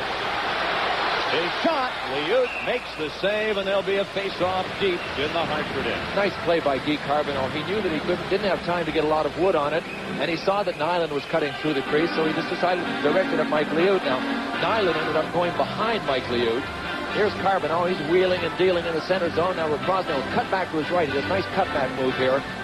Now, he's got somebody on him, so he just wrists it at the net. Now, Chris Nyland goes in behind Mike Liut. Liut was smart to get out far enough that he left himself a lot of room, and Nyland had to go behind him. Had Liut stayed back in the net, Nyland would have been the screen, which is what Carbonneau was hoping for, but Mike Liu beat them all with a punch on that one and actually avoided the screen himself.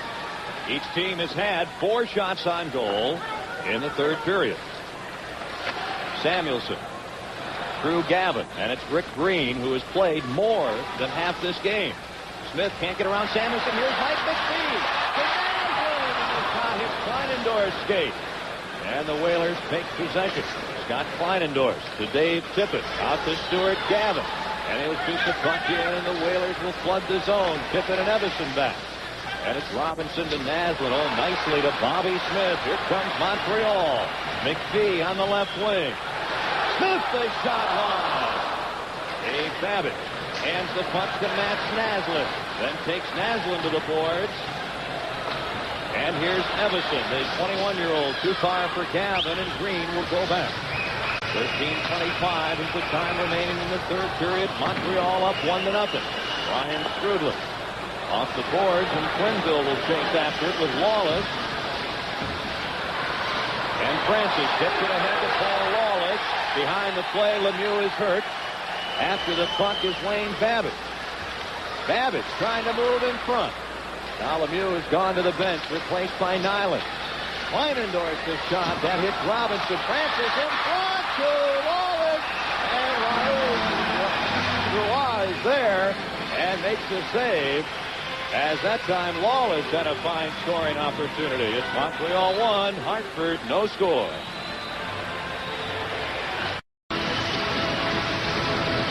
Boy, a lot of action when we left you around Patrick Roy. He actually had his whole helmet blown off somehow in all of the scramble, but just as Mike Liu has done with the exception of one time tonight, Patrick Roy has come through again for the Montreal Canadiens. Now, I think what we're going to see, there it is right in the middle of your screen. We wanted to try and get a look at how Claude Lemieux was hit in the face, and Joel Quenneville came up with a stick, caught him right under the guard, the face guard. He actually wears a shield. And there's Patrick Roy stacking the pads. Look at one pad on top of the other, just like a nice stack.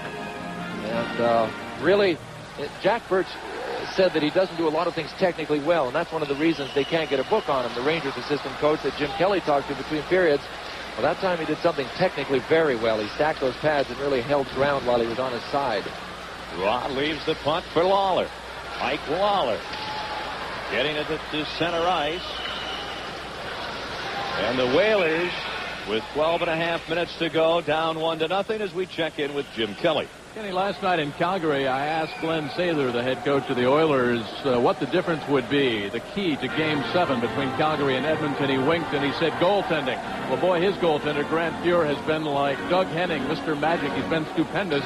And young Mike Vernon, the 23-year-old rookie, likewise for Calgary. It's Game 7 live tomorrow night, 9:30 Eastern Time on ESPN. No blackout. The winner goes on, the loser goes to the golf course. And that's pretty much the situation here in Montreal with 12:31 left and the Canadiens clinging to that 1-0 lead.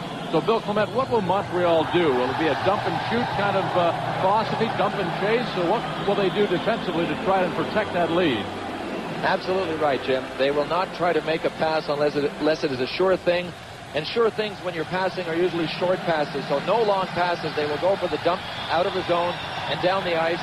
And now territorially, the more they can play in the Hartford Whalers end of the ice, naturally the more the clock is going to get eaten out. So they will try and cross center, dump it in, bottle the Whalers up. But all of this, while it's going on, they will not be taking any chances. They are trying to get the wave going here in Montreal.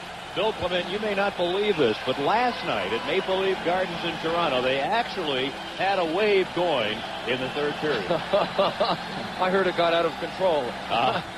The wave in Canada, it's just beginning to move in here to the provinces. 12:31 left in the third period. Montreal leading 1-0, and Brian Strudlin waved out of the face-off area. I'm trying to watch this wave, Ken, and it's more a choppiness than it is a wave. I think it's a wind blowing from different directions. They haven't quite got it down pat yet. I think the tide is out. Lawless firing the puck in, and it's Green. He's on defense with Craig Ludwig. Here's Beauvais on with Strudland and McPhee, the lone goal scorer tonight. Now Montreal, a quick player change as Bothwell skates with the puck to Kleinendorf. Ferraro is checked. Deneen gets a heavy hit from Gaines, shoves him down. And the Canadiens, Carbonneau can't get around Deneen. Bothwell Eludes Gainey. Now Anderson with Ferraro. Endenine. 3 scores. It saves Ferraro. And Ferraro beaten to the rebound by that defensive specialist, Bob Gainey. Here's Gainey. Wrapped up by Quenville and yanked down. No penalty. And the crowd here in Montreal doesn't like it. Ray Ferraro for Hartford. Ulf Samuelson. Back to Ferraro. Quenville. 11:25 left. Hartford trailing 1-0. 7th game. Here's Quenville. The shot rejected, and Samuelson will have to wait for his mates to come onside. Montreal, a late first period shorthanded goal by Mike McPhee. That's been all the scoring here in this big 7th game. Nyland shooting it in. Both teams changing players. Quenville, the veteran defenseman, to Ron Francis, putting on some speed. Francis into the Montreal end against Chelios in the corner. Francis behind the net. In front. Wallace can't get a shot as Chelios puts on the puck. There's 10:47 to go in regulation play. Canadiens won. The Whalers no score. Top of the show, we've talked about him during the game. If he is going to get his act together, it had better be now. 10 minutes to go in the third period. The Whalers are down by 1. The Whalers have had more shots in the third period than in either of the first 2. They've outshot Montreal 7-4. This shot knocked down, and the puck just sort of wiggles into the glove of Patrick Roy.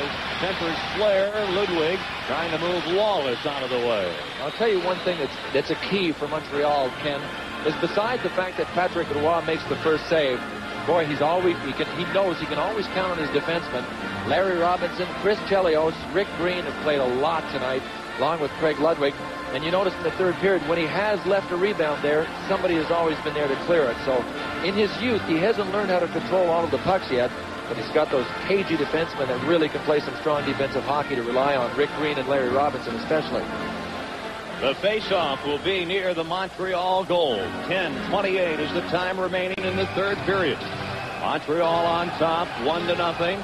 Evison against Carbonneau for this face-off. Well, the Whalers would love to win it, and they do. Kleinendorf, screen shot, knocked down by McPhee. Robinson intercepts. Larry Robinson playing it behind the Hartford net. Kleinendorf's there. He's on defense with Bothwell. Bad pass, Naslin to Smith. McPhee in front. Now McPhee into the corner. Pinned there and knocked off balance by Evison. Kleinendorf for Hartford. Gavin up front with Robertson and Evison. Here's Stuart Gavin. Long shot. Out the side by Ross. And Robinson lets Robertson get into the corner and pins him. And a battle along the boards for the puck. Mike McPhee with Bobby Smith, and the pass rejected. McPhee has to wait, but doesn't for Smith to get onside. Delayed call. Savage to Robertson, and Corey Robertson fires the puck in. 9:28 to go. Canadiens with the puck. They lead 1-0. The 7th and final game of the Adams Division Final. Naslin crisscrossing with Strudlin. The shot off Quenville. Canadiens changing. Evison. Anderson, quick shot. The pad saved by Roy. Here's Rick Green. Oh, he's got to be dead tired. And the pass goes off Samuelson. Richer after it. Gets it in front, and Quenville pokes it away. Richer on with Lemieux and Strudlin, the young line for Montreal. Richer can't reach the pass. Ulf Samuelson up to John Anderson. Over to Deneen behind him. And the puck deflects into the crowd, and there's 8:46 to go. Montreal on top, 1-0.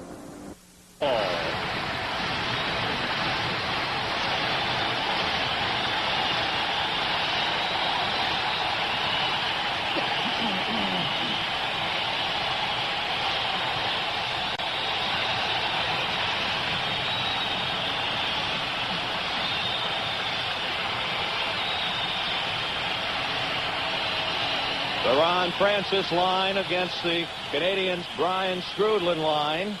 Montreal on top, 1-0. Ken Wilson, Bill Clement, and Jim Kelly. Here's Lawless for Hartford to Francis, and he flips it wide. Lawless trying to keep the puck in, can't. And it's Richer. Stéphane Richer. Lemieux takes the body, gets the puck. In front, Richer can't get his stick down. And the shot by Lawler wide. And controlled by Ron Francis. ESPN's coverage of the Stanley Cup playoffs. This is the 7th and final game of the Adams Division Finals. Strudlin with Richer. The shot! Oh, the save by Mike Liut. What a shot by Brian Strudlin. Now Naslund steals in front. Smith shoots and it goes high. Another Smith shot goes wide. Oh, and Bobby Smith could nearly have iced things for Montreal. Now Mike Waller, as the Canadiens are dangerous, the shot wide. McPhee, the goal scorer in this 1-0 game. Yanked down by Dave Babbitt. It's Matt Naslund to Craig Ludwig, and he fans. 6:20 remaining. Montreal 1, Hartford 0. Smith to Naslund to Robinson. Great save, Liut on Larry Robinson, but the Whalers can't get out of their own end. Now Dave Tippett with a bouncing puck. Boy, if the Whalers could just catch Montreal up ice. Gavin with Tippett. And Gavin taken out. Tippett has the puck knocked away by Smith, and it is cleared out. Samuelson hit by Naslund. Dave Tippett to Stuart Gavin. Here come the Whalers. 5:42 to go. Roy, the save on Gavin. Gavin keeps the puck in. Everson eludes Robinson. And the pass intercepted by Naslund, and he clears it away. And that's the third or fourth absolutely superb defensive play that Naslund has made tonight, back-checking. Here comes Hartford, stopped at the Montreal defense. Gainey as they go mad here at the Forum. Looking for Nyland. Liut the save. Chasing the puck. Bob Gainey, and the net comes loose to stop play with 5:11 to go. They're in hysteria at the Forum with 5 minutes and 11 seconds to go. And their precious Montreal Canadiens hanging on to a 1-0 lead. I mentioned earlier in the game that these fans know when to cheer and when not to cheer. Well, listen, now is the time. If Montreal can hold on, they'll win the series, eliminate Hartford, and open up the best-of-7 Wales Conference Championship Series here at the Forum on Thursday night. And we'll be back here as ESPN will bring you live action of Game 1 of the Wales Conference Championship on Thursday night. Carbonneau against Jarvis. After the puck, Ferraro. Look at Chelios move up and poke it into the corner. Fine endorsed. Dave Babbitt. Hartford Whalers have to think offense, and they're not getting out of their zone very well. Less than 5 minutes remaining in the third period. Well, Montreal with some magic, stealing the puck in the Hartford end. And a lot of good hard work. Carbonneau center, loose puck. Carbonneau shot. Liut the save. The puck still loose. Gainey trying to center, and he can't. And the Canadiens come close there. Back the other way. Is this the opportunity the Whalers are looking for? Ferraro looking for Dineen in front, and Dineen tied up. Dave Babbitt a shot. Now it's Dineen back to the point. Boswell a drive. Blocked by Carbonneau. Who else? Carbonneau pokes it away. Look at Richer. Stéphane Richer. And a save by Liut as Dave Babbitt clears the punt to center ice. Boy, how can you say enough about the play of Guy Carbonneau? What a mainstay he has been, not only in this series, but tonight. He was 20 feet from the shooter, and I'll tell you what, that's a tough time to go down in front of the puck. You're taking your life in your own hands. Timing is the key. He's done it all for the Canadiens in this series, and tonight is no exception. One of the big reasons Patrick Roy is nursing a shutout with only 4 minutes and 10 seconds to go in the game is the block by that man right there, Guy Carbonneau.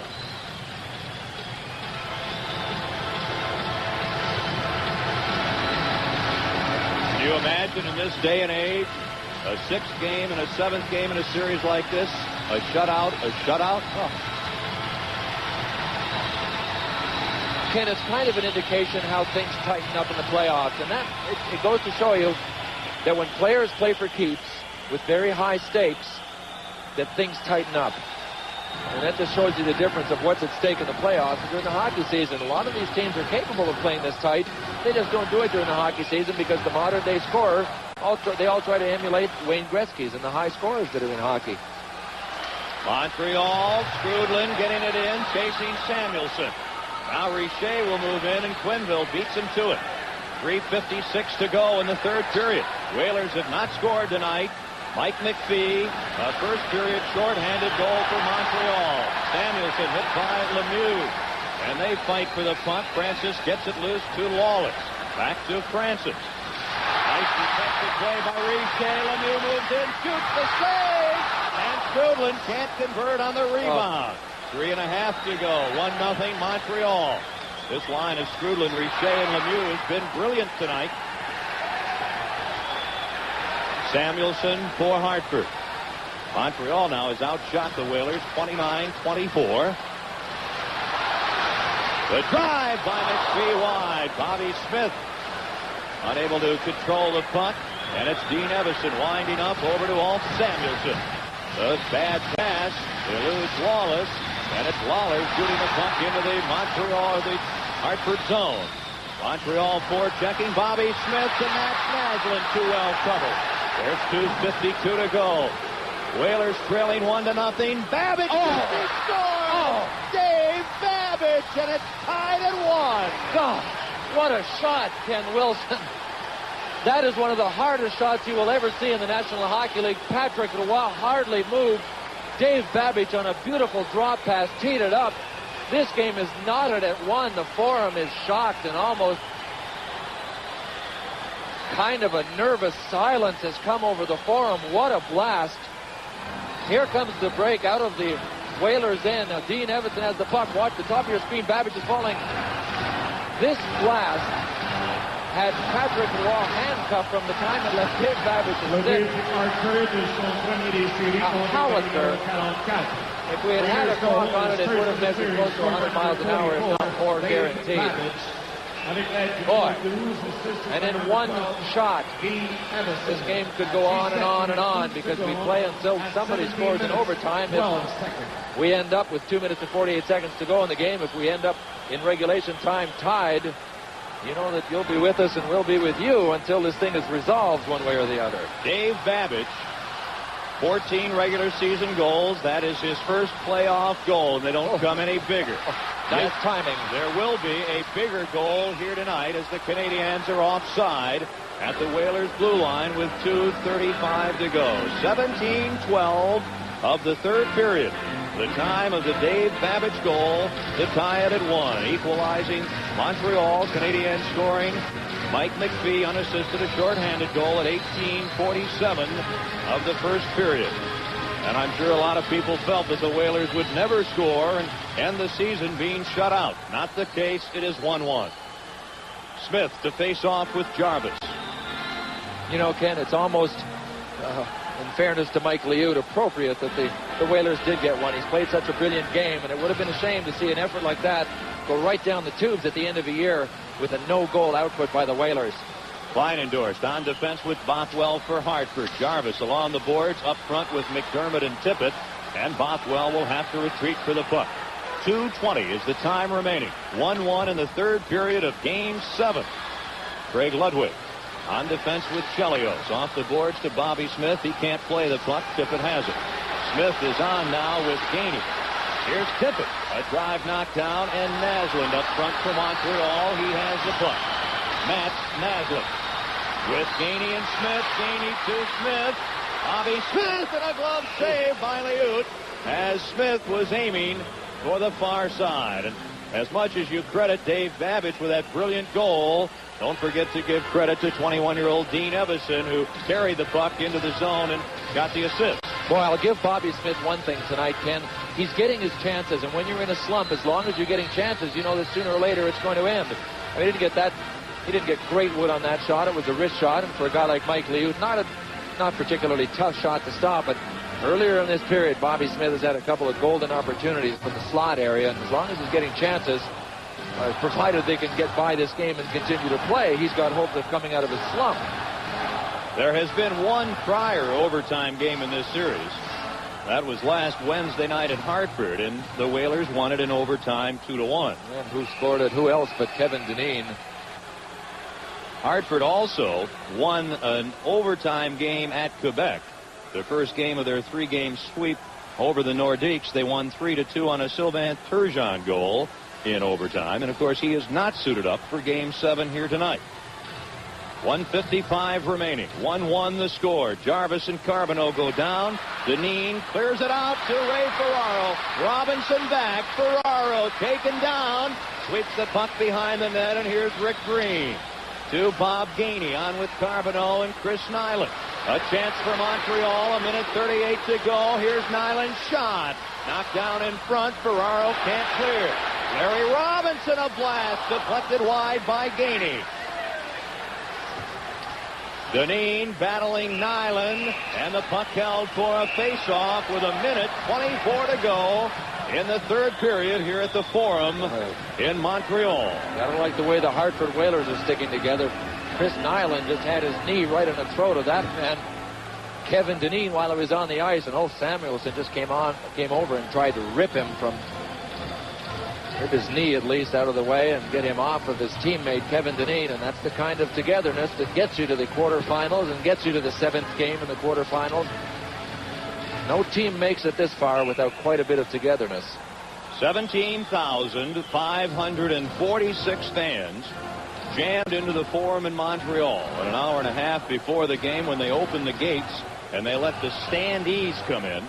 It was like an onrushing herd racing through the entryways to this historic building, and they are literally jam-packed into the Forum tonight, and they have seen an unbelievable game, and the Whalers coming back here with a goal at 17:12 of the third period to tie it. Now that Richer, Skrudland, Lemieux line on for Montreal. Puck goes to Dave Tippett of the Whalers, and he clears it out. Green is on defense with Robinson. Look at Gavin chasing, pressuring Green. Puck loose. Robinson gets position on Gavin nicely, and it's Brian Skrudland just clearing the zone. 1:07 to go. 1-1 the score. 7th and deciding game of the Adams Division Final. Claude Lemieux stays in the slot. Lemieux shoots high off the glass. Kept in by Skrudland. Here's Lemieux. 53 seconds to go. Dave Babbage pokes the puck ahead to Ron Francis. To Stuart Gavin. And behind the play, Stéphane Richer is hurt. And the whistle stops the action with 48 seconds remaining in this 1-1 game. Well, I've seen Stéphane Richer take a couple of blows tonight. Most of them have not dropped him to the ice like this. This is definitely the most serious of what he has received in the line of licks tonight. Didn't quite see what happened, but he certainly isn't moving very far. We've talked often tonight, Bill Clement, about the youth and inexperience from both of these teams, and these are rookies playing for Montreal. They sure are. Stéphane Richer. Now, if that, what we just saw, was the cause of why he is still lying on the ice, it might be something relatively serious, because he twisted around and it looked as if one knee went one way and one went the other way. Nobody made contact with him. That's the kind of innocent play when your skate blade is actually in a rut or in a position on the ice where you can break an ankle or tear a knee ligament, do some more damage, far more damage than the observer would think you could do doing something like that. Let's take a look at it again. He catches the leg of the defenseman there, Dave Babbage. Well, it's definitely his knee. He's down holding his knee. I think they might even call for a stretcher at this point. That is pain that you are looking at. Oh, I've been there before. It is not a treat. Once you have had a serious knee injury and undergone the knife and gone through the recuperative period, you do not really like to look at a situation like this. No. It is painful to watch. Definitely. And even when you haven't, you can all relate to it if you've played this sport or almost any sport where there's a lot of contact. The Montreal Canadiens team doctor coming out, which gives you an indication of the seriousness, certainly. This will do probably nothing more as far as the stoppage of play than start their overtime rest, unless somebody can come back within this next 48 seconds, which is the time remaining in the game.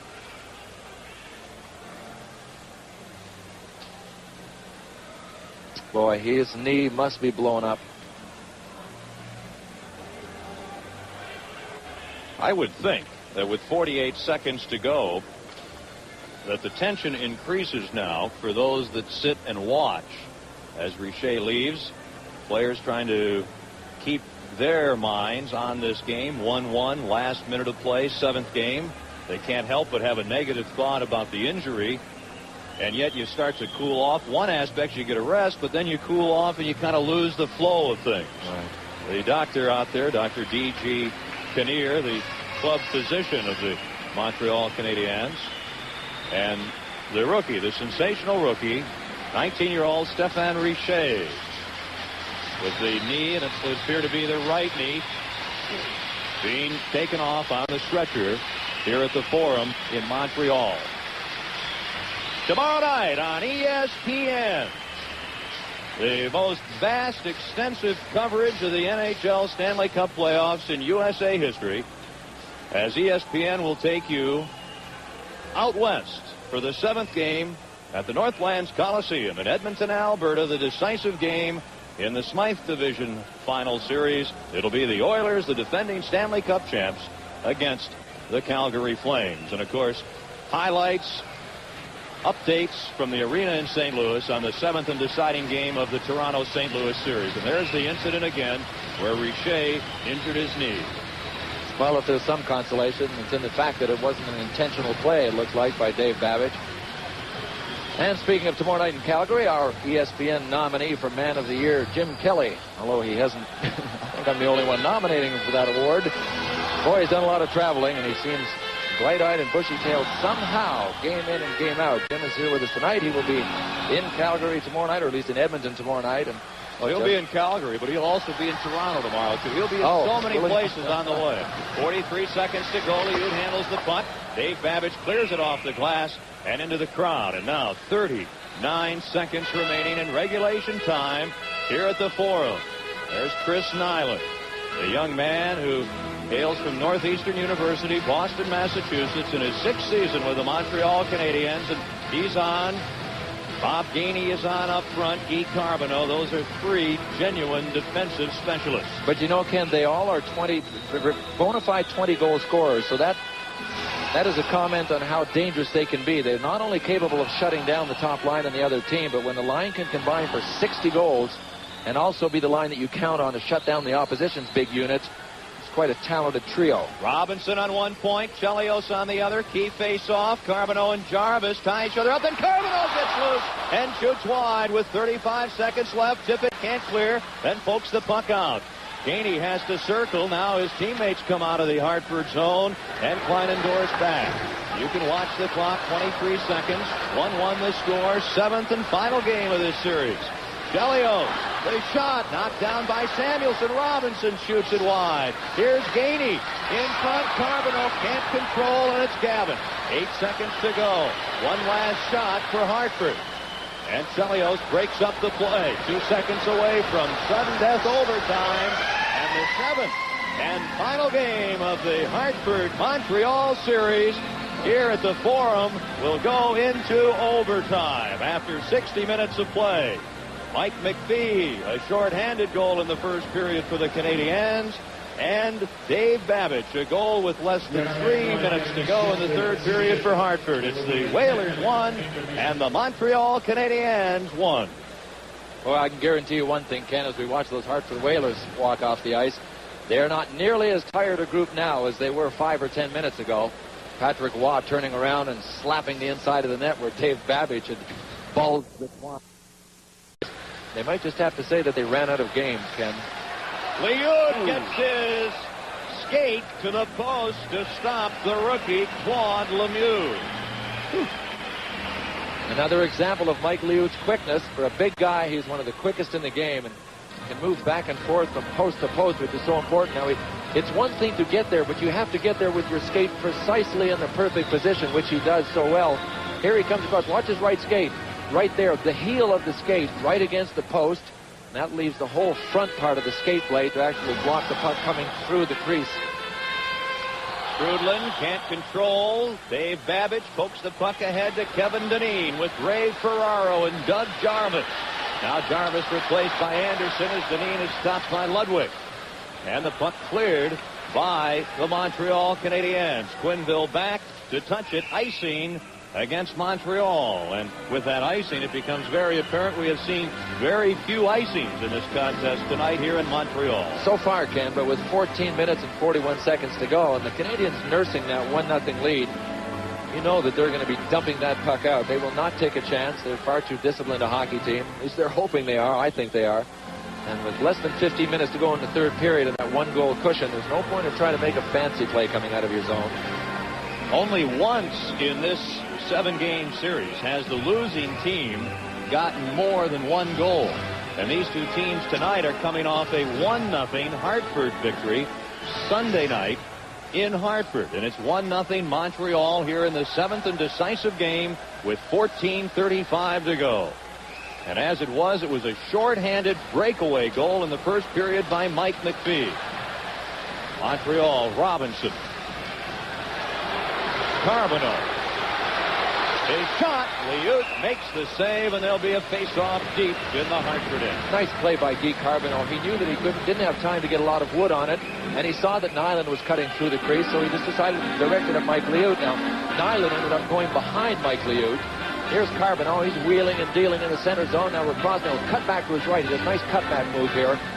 Now, he's got somebody on him, so he just wristed it at the net. Now, Chris Nyland goes in behind Mike Liut. Liut was smart to get out far enough that he left himself a lot of room, and Nyland had to go behind him. Had Liut stayed back in the net, Nyland would have been the screen, which is what Carbonneau was hoping for, but Mike Liut beat them all with a punch on that one and actually avoided the screen himself. Each team has had 4 shots on goal in the third period. Samuelson through Gavin, and it's Rick Green who has played more than half this game. Smith can't get around Samuelson. Here's Mike McPhee. Scott hits Kleinendorf's skate. And the Whalers take possession. Scott Kleinendorf to Dave Tippett. Out to Stuart Gavin. And he'll shoot the puck in, and the Whalers will flood the zone. Tippett and Evison back.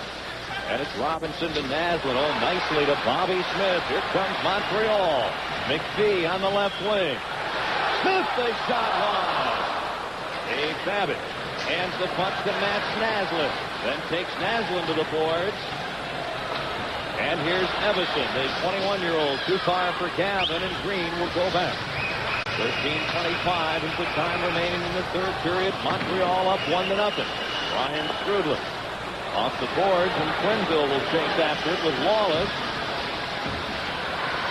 And Francis gets it ahead to Paul Lawless. Behind the play, Lemieux is hurt. After the puck is Wayne Babbitt. Babbitt's trying to move in front. Now Lemieux has gone to the bench, replaced by Nyland. Kleinendorf's the shot. That hits Robinson. Francis in front to Lawless.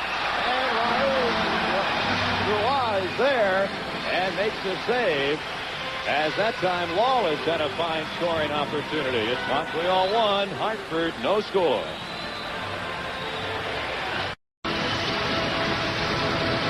Boy, a lot of action when we left you around Patrick Roy. He actually had his whole helmet blown off somehow in all of the scramble, but just as Mike Liut has done with the exception of one time tonight, Patrick Roy has come through again for the Montreal Canadiens. Now, I think what we're going to see, there it is right in the middle of your screen. We wanted to try and get a look at how Claude Lemieux was hit in the face, and Joel Quenneville came up with a stick, caught him right under the guard, the face guard. He actually wears a shield. And there's Patrick Roy stacking the pads. Look at one pad on top of the other, just like a nice stack. And really, Jack Birch said that he doesn't do a lot of things technically well, and that's one of the reasons they can't get a book on him. The Rangers assistant coach that Jim Kelly talked to between periods, well, that time he did something technically very well. He stacked those pads and really held ground while he was on his side. Raw leaves the punt for Lawler. Mike Lawler getting it to center ice. And the Whalers, with 12.5 minutes to go, down 1-0 as we check in with Jim Kelly. Kenny, last night in Calgary, I asked Glenn Sather, the head coach of the Oilers, what the difference would be, the key to Game 7 between Calgary and Edmonton. He winked and he said goaltending. Well, boy, his goaltender, Grant Fuhr, has been like Doug Henning, Mr. Magic. He's been stupendous. And young Mike Vernon, the 23-year-old rookie, likewise for Calgary. It's Game 7 live tomorrow night, 9:30 Eastern Time on ESPN. No blackout. The winner goes on, the loser goes to the golf course. And that's pretty much the situation here in Montreal with 12:31 left, and the Canadiens clinging to that 1-0 lead. So, Bill Clement, what will Montreal do? Will it be a dump and shoot kind of philosophy, dump and chase? Or what will they do defensively to try and protect that lead? Absolutely right, Jim. They will not try to make a pass unless it is a sure thing. And sure things when you're passing are usually short passes. So no long passes. They will go for the dump out of the zone and down the ice. And now territorially, the more they can play in the Hartford Whalers end of the ice, naturally the more the clock is going to get eaten out. So they will try and cross center, dump it in, bottle the Whalers up. But all of this, while it's going on, they will not be taking any chances. They're trying to get the wave going here in Montreal. Bill Clement, you may not believe this, but last night at Maple Leaf Gardens in Toronto, they actually had a wave going in the third period. I heard it got out of control. The wave in Canada, it is just beginning to move in here to the provinces. 12:31 left in the third period. Montreal leading 1-0, and Brian Strudlin waved out of the face-off area. I'm trying to watch this wave, Ken, and it's more a choppiness than it is a wave. I think it's a wind blowing from different directions. They haven't quite got it down pat yet. I think the tide is out. Lawless firing the puck in, and it's Green. He's on defense with Craig Ludwig. Here's Beauvais on with Strudland and McPhee, the lone goal scorer tonight. Now Montreal, a quick player change as Bothwell skates with the puck to Kleinendorf. Ferraro is checked. Deneen gets a heavy hit from Gainey, shoves him down. And the Canadiens, Carbonneau can't get around Deneen. Bothwell eludes Gainey. Now Anderson with Ferraro and Deneen. 3 scores. The save, and Ferraro beaten to the rebound by that defensive specialist, Bob Gainey. Here's Gainey. Wrapped up by Quenneville and yanked down. No penalty. And the crowd here in Montreal doesn't like it. Ray Ferraro for Hartford. Ulf Samuelson back to Ferraro. Quenneville, 11:25 left. Hartford trailing 1-0. 7th game. Here's Quenneville. The shot rejected, and Samuelson will have to wait for his mates to come onside. Montreal, a late first period shorthanded goal by Mike McPhee. That's been all the scoring here in this big 7th game. Nyland shooting it in. Both teams changing players. Quenneville, the veteran defenseman, to Ron Francis, putting on some speed. Francis into the Montreal end against Chelios in the corner. Francis behind the net. In front. Lawless can't get a shot as Chelios puts on the puck. There's 10:47 to go in regulation play. Canadiens won. The Whalers no score. Top of the show, we've talked about him during the game. If he is going to get his act together, it had better be now. 10 minutes to go in the third period. The Whalers are down by 1. The Whalers have had more shots in the third period than in either of the first 2. They've outshot Montreal 7-4. This shot knocked down, and the puck just sort of wiggles into the glove of Patrick Roy. Centers Flair, Ludwig trying to move Lawless out of the way. I'll tell you one thing that's a key for Montreal, Ken, is besides the fact that Patrick Roy makes the first save, boy, he knows he can always count on his defensemen. Larry Robinson, Chris Chelios, Rick Green have played a lot tonight, along with Craig Ludwig. And you notice in the third period, when he has left a rebound there, somebody has always been there to clear it. So in his youth, he hasn't learned how to control all of the pucks yet, but he's got those cagey defensemen that really can play some strong defensive hockey to rely on, Rick Green and Larry Robinson especially. The face-off will be near the Montreal goal. 10:28 is the time remaining in the third period. Montreal on top, 1-0. Evason against Carbonneau for this face-off. Well, the Whalers would love to win it, and they do. Kleinendorf, screen shot, knocked down by McPhee. Robinson intercepts. Larry Robinson playing it behind the Hartford net. Kleinendorf's there. He's on defense with Bothwell. Bad pass, Maslin to Smith. McPhee in front. Now McPhee into the corner. Pinned there and knocked off balance by Evason. Kleinendorf for Hartford. Gavin up front with Robertson and Evason. Here's Stuart Gavin. Long shot at the side by Ross. And Robinson lets Robertson get into the corner and pins him. And a battle along the boards for the puck. Mike McPhee with Bobby Smith, and the pass rejected. McPhee has to wait, but doesn't for Smith to get onside. Delayed call. Babbage to Robertson, and Corey Robertson fires the puck in. 9:28 to go. Canadiens with the puck. They lead 1-0. The 7th and final game of the Adams Division Final.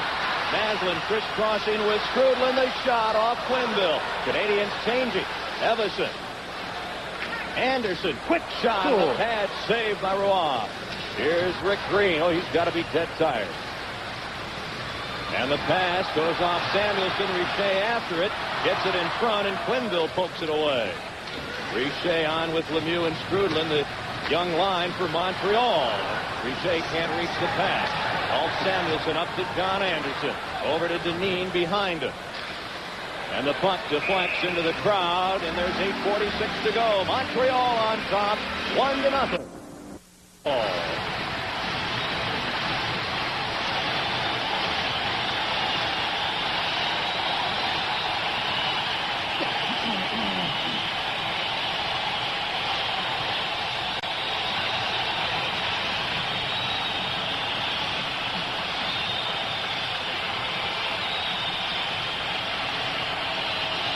The Ron Francis line against the Canadiens' Brian Strudlin line. Montreal on top, 1-0. Ken Wilson, Bill Clement, and Jim Kelly. Here's Lawless for Hartford to Francis, and he flips it wide. Lawless trying to keep the puck in, can't, and it's Richer. Stéphane Richer. Lemieux takes the body, gets the puck. In front, Richer can't get his stick down, and the shot by Lawler wide. And controlled by Ron Francis. ESPN's coverage of the Stanley Cup playoffs. This is the 7th and final game of the Adams Division Finals. Strudlin with Richer. The shot! Oh, the save by Mike Liut. What a shot by Brian Strudlin. Now Naslund steals in front. Smith shoots, and it goes high. Another Smith shot goes wide. Oh, and Bobby Smith could nearly have iced things for Montreal. Now Mike Waller, as the Canadiens are dangerous, the shot wide. McPhee, the goal scorer in this 1-0 game. Yanked down by Dave Babbage. It's Matt Naslund to Craig Ludwig, and he fans. 6:20 remaining. Montreal 1, Hartford 0. Smith to Naslund to Robinson. Great save, Liut on Larry Robinson, but the Whalers can't get out of their own end. Now Dave Tippett with a bouncing puck. Boy, if the Whalers could just catch Montreal up ice. Gavin with Tippett. And Gavin taken out. Tippett has the puck knocked away by Smith, and it is cleared out. Samuelson hit by Naslund. Dave Tippett to Stuart Gavin. Here come the Whalers. 5:42 to go. Roy, the save on Gavin. Gavin keeps the puck in.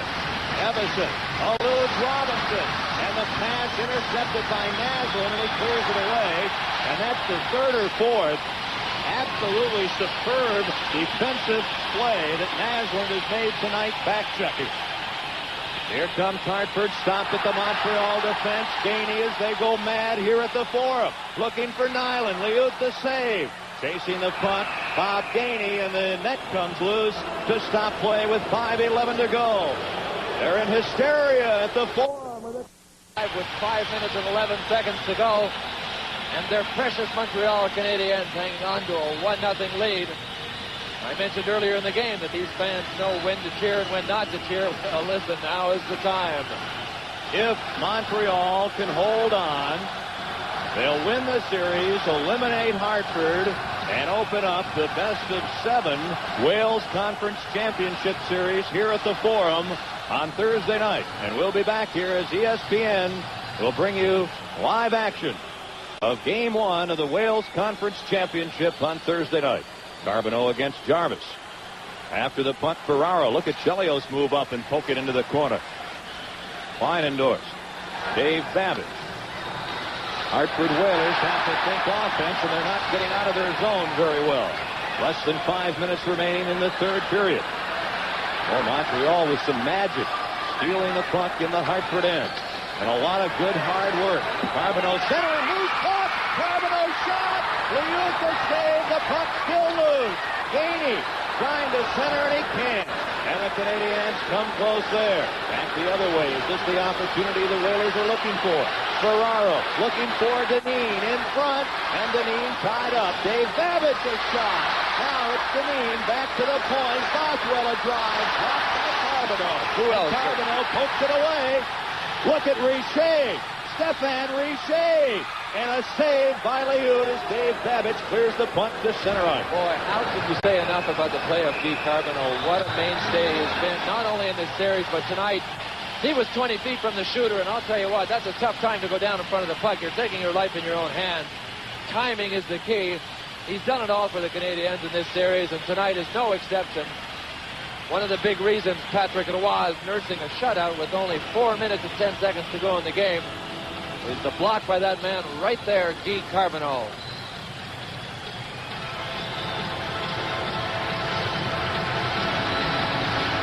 Can you imagine in this day and age, a 6th game and a 7th game in a series like this, a shutout? Oh.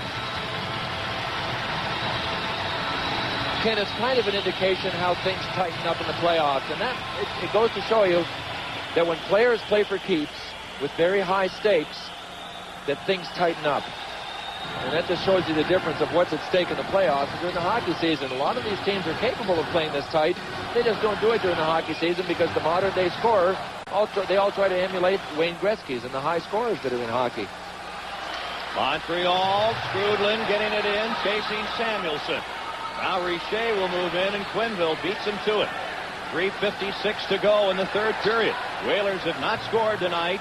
Mike McPhee, a first-period shorthanded goal for Montreal. Samuelson hit by Lemieux, and they fight for the puck. Francis gets it loose to Lawless. Back to Francis. Nice defensive play by Richer. Lemieux moves in, shoots the save, and Strudlin can't convert on the rebound. 3.5 to go. 1-0 Montreal. This line of Strudlin, Richer, and Lemieux has been brilliant tonight. Samuelson for Hartford. Montreal now has outshot the Whalers 29-24. The drive by McPhee wide. Bobby Smith unable to control the puck, and it's Dean Evason winding up over to Alt Samuelson. A bad pass. Eludes Lawless, and it's Lawler shooting the puck into the the Hartford zone. Montreal forechecking Bobby Smith, and Matt Naslin too well covered. There's 2:52 to go. Whalers trailing 1-0. Babbage scores! Dave Babbage, and it's tied at 1. God, what a shot, Ken Wilson. That is one of the hardest shots you will ever see in the National Hockey League. Patrick Roy hardly moved. Dave Babbage on a beautiful drop pass teed it up. This game is knotted at 1. The Forum is shocked, and almost kind of a nervous silence has come over the Forum. What a blast. Here comes the break out of the Whalers' end. Now Dean Evason has the puck. Watch the top of your screen. Babbage is falling. This blast had Patrick Roy handcuffed from the time it left Dave Babbage. Howitzer. If we had had a clock on it, it would have measured close to 100 miles an hour, if not more, guaranteed. Boy, and in one shot, this game could go on and on and on because we play until somebody scores in overtime. If we end up with 2 minutes and 48 seconds to go in the game, if we end up in regulation time tied, you know that you'll be with us and we'll be with you until this thing is resolved one way or the other. Dave Babbage, 14 regular season goals. That is his first playoff goal, and they don't come any bigger. Nice timing. There will be a bigger goal here tonight as the Canadiens are offside at the Whalers' blue line with 2:35 to go. 17-12 of the third period. The time of the Dave Babbage goal to tie it at 1. Equalizing Montreal. Canadiens scoring. Mike McPhee unassisted, a shorthanded goal at 18:47 of the first period. And I'm sure a lot of people felt that the Whalers would never score and end the season being shut out. Not the case. It is 1-1. Smith to face off with Jarvis. You know, Ken, it's almost, in fairness to Mike Liut, appropriate that the the Whalers did get one. He's played such a brilliant game, and it would have been a shame to see an effort like that go right down the tubes at the end of a year with a no-goal output by the Whalers. Kleinendorst on defense with Bothwell for Hartford. Jarvis along the boards up front with McDermott and Tippett, and Bothwell will have to retreat for the puck. 2:20 is the time remaining. 1-1 in the third period of Game 7. Craig Ludwig on defense with Chelios. Off the boards to Bobby Smith. He can't play the puck. Tippett has it. Smith is on now with Gainey. Here's Tippett. A drive knocked down, and Naslund up front for Montreal. He has the puck. Matt Naslund with Gainey and Smith. Gainey to Smith. Bobby Smith, and a glove save by Liut as Smith was aiming for the far side. And as much as you credit Dave Babbage with that brilliant goal, don't forget to give credit to 21-year-old Dean Evison, who carried the puck into the zone and got the assist. Boy, I'll give Bobby Smith one thing tonight, Ken. He's getting his chances, and when you're in a slump, as long as you're getting chances, you know that sooner or later it's going to end. I mean, he didn't get great wood on that shot. It was a wrist shot, and for a guy like Mike Liut, not particularly tough shot to stop, but earlier in this period, Bobby Smith has had a couple of golden opportunities from the slot area, and as long as he's getting chances, provided they can get by this game and continue to play, he's got hope of coming out of his slump. There has been one prior overtime game in this series. That was last Wednesday night at Hartford, and the Whalers won it in overtime 2-1. And who scored it? Who else but Kevin Dineen?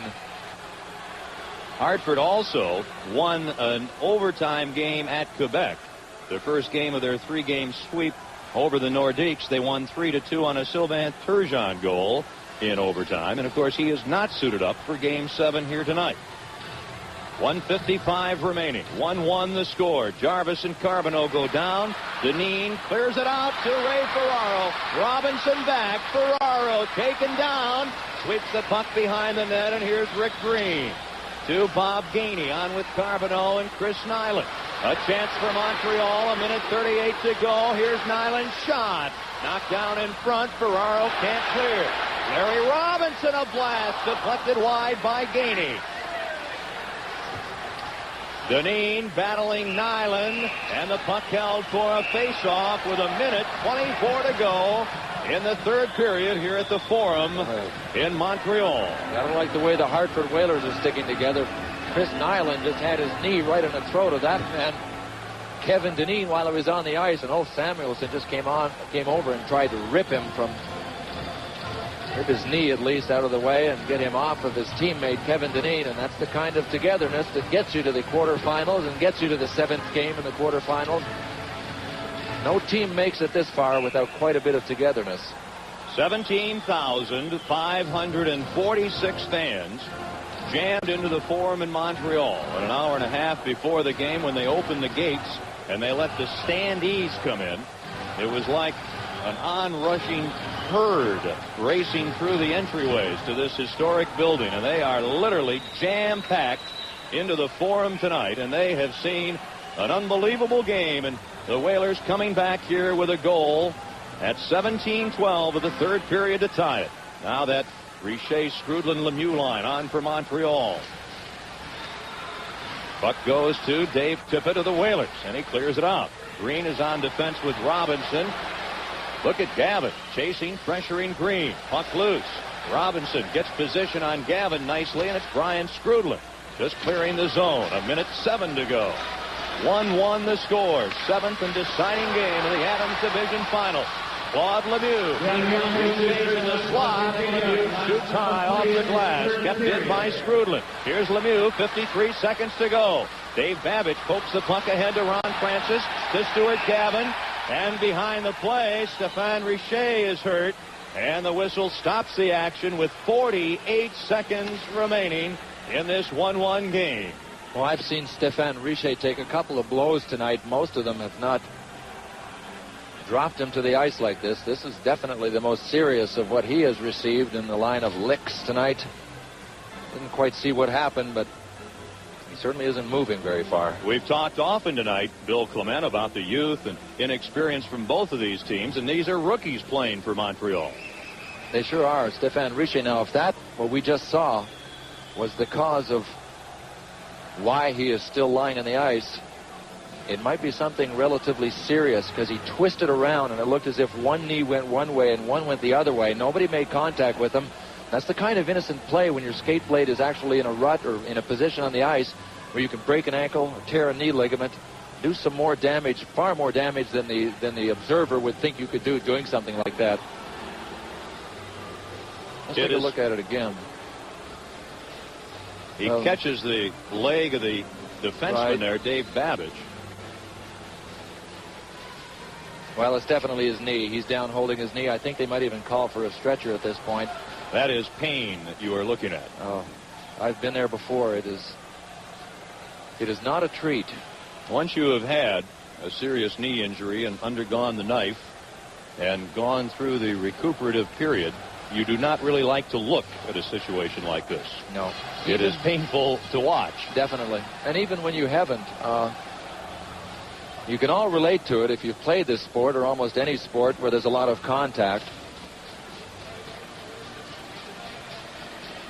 The Montreal Canadiens team doctor coming out, which gives you an indication of the seriousness, certainly. This will do probably nothing more as far as the stoppage of play than start their overtime rest, unless somebody can come back within this next 48 seconds, which is the time remaining in the game.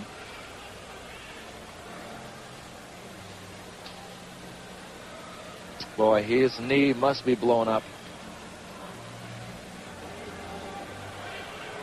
I would think that with 48 seconds to go, that the tension increases now for those that sit and watch as Richer leaves.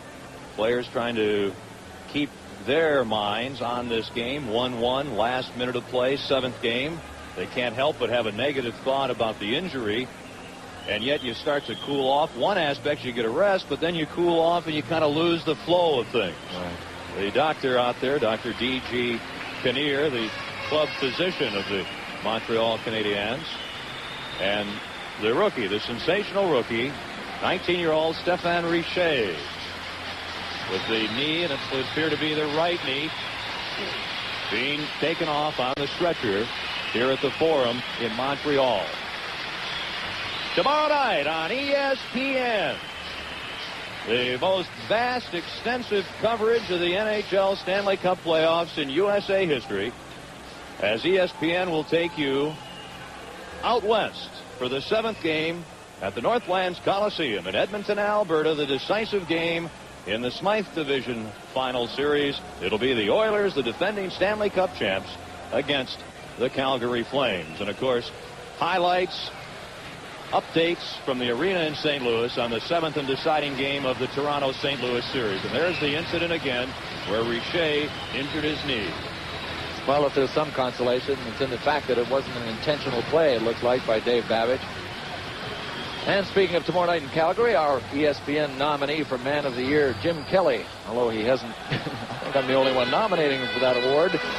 Boy, he's done a lot of traveling, and he seems bright-eyed and bushy-tailed somehow, game in and game out. Jim is here with us tonight. He will be in Calgary tomorrow night, or at least in Edmonton tomorrow night. And well, he'll be in Calgary, but he'll also be in Toronto tomorrow, too. He'll be in so many places on the way. 43 seconds to go. Liut handles the punt. Dave Babbage clears it off the glass and into the crowd. And now 39 seconds remaining in regulation time here at the Forum.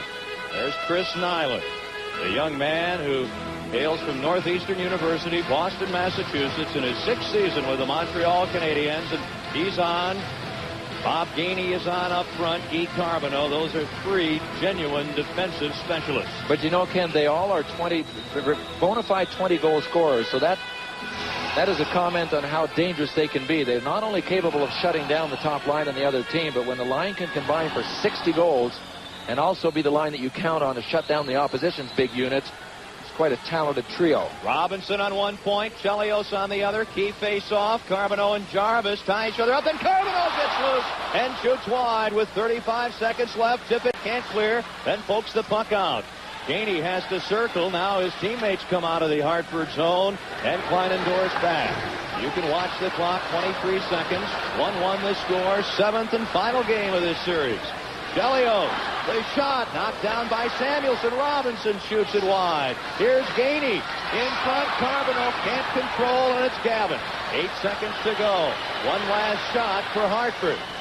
And Chelios breaks up the play. 2 seconds away from sudden death overtime. And the 7th and final game of the Hartford-Montreal series here at the Forum will go into overtime after 60 minutes of play. Mike McPhee, a shorthanded goal in the first period for the Canadiens. And Dave Babbage, a goal with less than 3 minutes to go in the third period for Hartford. It's the Whalers 1 and the Montreal Canadiens 1. Well, I can guarantee you one thing, Ken, as we watch those Hartford Whalers walk off the ice, they're not nearly as tired a group now as they were 5 or 10 minutes ago. Patrick Waugh turning around and slapping the inside of the net where Dave Babbage had bulged the twat. Stopped 29. Roy has seen 25 shots, stopped 24. Jack Tex Evans and John Perron, you would think would have no American background, but he has a master's degree from Michigan State University. Right now, he probably figures that, and the dime gets you nowhere because that ain't going to help him a bit now. Right now, he's betting on Chris Nyland and people like that. His master's degree is not going to get him very far. It probably won't help him with his butterflies right now. Boy, you know that these players down here are very tense and want to try and relax and don't want to be number one. They don't want to be the person that is the cause of the losing goal. That is one of the big things. And also, they would all like to be, or at least have a hand in the winning goal. So it's a tense situation all around once one of these overtime deals starts. You certainly can't play scared. But it is very tough to come out loosey-goosey and just freewheel, especially because neither team, as you point out, has played that style. And again, I think your point that most of the overtimes we see, and especially this year, seem to end a minute 10 in, a minute 40 in. But I would think if this one gets 4 or 5 minutes in, it could go forever because the way this game has gone, the way this series has gone, goals have been at such a premium that I'd be very surprised if we saw any wide open play in overtime here. But then again, it has been the year of the upset in the Stanley Cup playoffs, so we may even be upset by the style. Maybe Jack Evans will say, guys, let's open it up the first 5 minutes. If we can get a break, we win. If not, then we'll settle down. You never know what will happen here. He might do that. It's kind of unlikely, I think, because he doesn't really have the horses to open up. He wants to play. He wants to try and play this overtime situation very similarly to how he played the game, and that was check the Montreal Canadiens into the ice and wait for a break. Well, they had to wait 58 minutes and some to get it, but they finally went ahead and got their one goal and tied it up. I don't think Jack Evans will be coming out and saying, okay, guys, open it up. One of the reasons we're sitting here waiting to begin is the fact that there's a lot of water on the ice right now, and that in itself can affect the outcome of a game. The puck actually sticks on puddles of water. It kind of develops a suction, and it will hit a puddle and stop dead, even when it's traveling at a pretty good speed. So Andy Van Hellemond very wisely getting the guys out with the squeegees here in Montreal, clearing the water, because I don't think anybody would be happy if the outcome of this game was influenced in any way by a puddle of water. The reason that the water hasn't completely frozen, the fact that the intermission between the third period and the overtime period is a little briefer than normal, and consequently the water is not completely frozen, but they have taken care of the problems. Andy Van Hellemond checking with the goal judges. The teams are ready to go at full strength to begin overtime. Sudden death, sudden life, depending on how you look at it. The winner will host the New York Rangers Thursday night. It's Ferraro against Carbonell. And the puck controlled by Montreal, Larry Robinson. And it deflects off the Whaler player into the crowd. Robinson, Green, Carbonell, Nyland, and Gainey to start the overtime for Montreal. On for Hartford, Ferraro, Anderson, and Dineen. Samuelson and Kleinendorf on defense in front of Mike Liu. Both goaltenders, as you would expect with a 1-1 overtime game, have been brilliant tonight. All Samuelson checked hard. Carbonell keeps the puck in, shoots it wide. Samuelson Head man's for Ferraro, broken up. Robinson just out of the reach of Nyland. Here's a nice pass to John Anderson to Ferraro. And it's taken over by Green, who clears the puck out of his own end. Bob Gainey off the boards for Robinson. Gainey and Nyland head in front. And Carbonneau, they shot by Nyland. And Liud is there. Here come the Whalers. Back the other way. Kevin Dineen. Ray Ferraro moves right in. A pass behind Anderson. Now Dineen, as the Whalers are dangerous. Ferraro taken out by Green. Robinson turns the puck to Nyland. Nyland and Gainey to center ice as the Canadiens change players. Now the Whalers will change also. Quenneville up to Ron Francis. On to Paul Lawless, who had many good chances in the third period. Off the corner board, Ludwig leaves the puck for Brian Strudlin. Quickly to Claude Lemieux. They have McPhee on the wing. The shot knocked down by defenseman Tim Bothwell. And chasing the puck, Strudlin leaves it for McPhee, who loses his balance. Francis around the boards for Wayne Babbage. The veteran, a nice play to clear the zone. And then losing the puck to Claude Lemieux. Shoots it right back in. Bothwell gets it out. Francis shooting the puck in as he's hit by Lemieux. And the Whalers make a player change. We are a minute 45 into overtime. Both of these teams have had great chances early. Carbonneau at one end and Anderson on a nice feed from Ferraro just missed it. If it wasn't for a great defensive play by Montreal, I wonder if they're going to settle into the grinding style that we've seen throughout the game, because with two teams having those great chances early, this could be over already. It is much more wide open than you would have expected from watching the first three periods. Samuelson after the puck, the icing waved off. He's checked by Naslin. And here's Paul McDermott on with Doug Jarvis and Dave Tippett. Pass behind Tippett. He'll have to stop, carry the puck in. Jarvis will chase after it. Rick Green beats him to it. Chris Chelios hands the puck to Gavin, and he's unable to control it. Now Bovair for Naslin. Scott Kleinendorf back for Hartford. 2:35 gone. Sudden death overtime. 1-1 the score. Lawler sends it to center ice. Brought in offside by Evason of the Whalers. And there's 17:19 to go in the first overtime period. And if you're not familiar with overtime, given the suggestion as we have that it could be a long overtime, if neither team scores in the 20 minutes here, you'll have another intermission and just keep playing 20-minute periods until somebody scores. Until they meet the New York Rangers. They've got to score by Thursday night at 7:30 Eastern Daylight Time, because that's when Game 1 of the Wales Conference Championships begin. Evason, Robertson, and Gavin on up front for Hartford. Dave Babbage, who tied the score late in the third period, shooting it in. Rick Green back for it. He's teamed on defense with Mike Wallace. Here's Carbonneau up front on the line with Nyland and Gainey. Carbonneau losing the puck. Robertson went for the man when he should have taken the puck, but still gets the puck. Torrey Robertson fires it in off the glass, bounding in front, a dangerous play, and Green controls for Montreal. Lawler, he's got an open lane as Anderson moved to the middle. Nyland and Strudlin along the board. Strudlin sends it behind the net. Here's Tim Bothwell.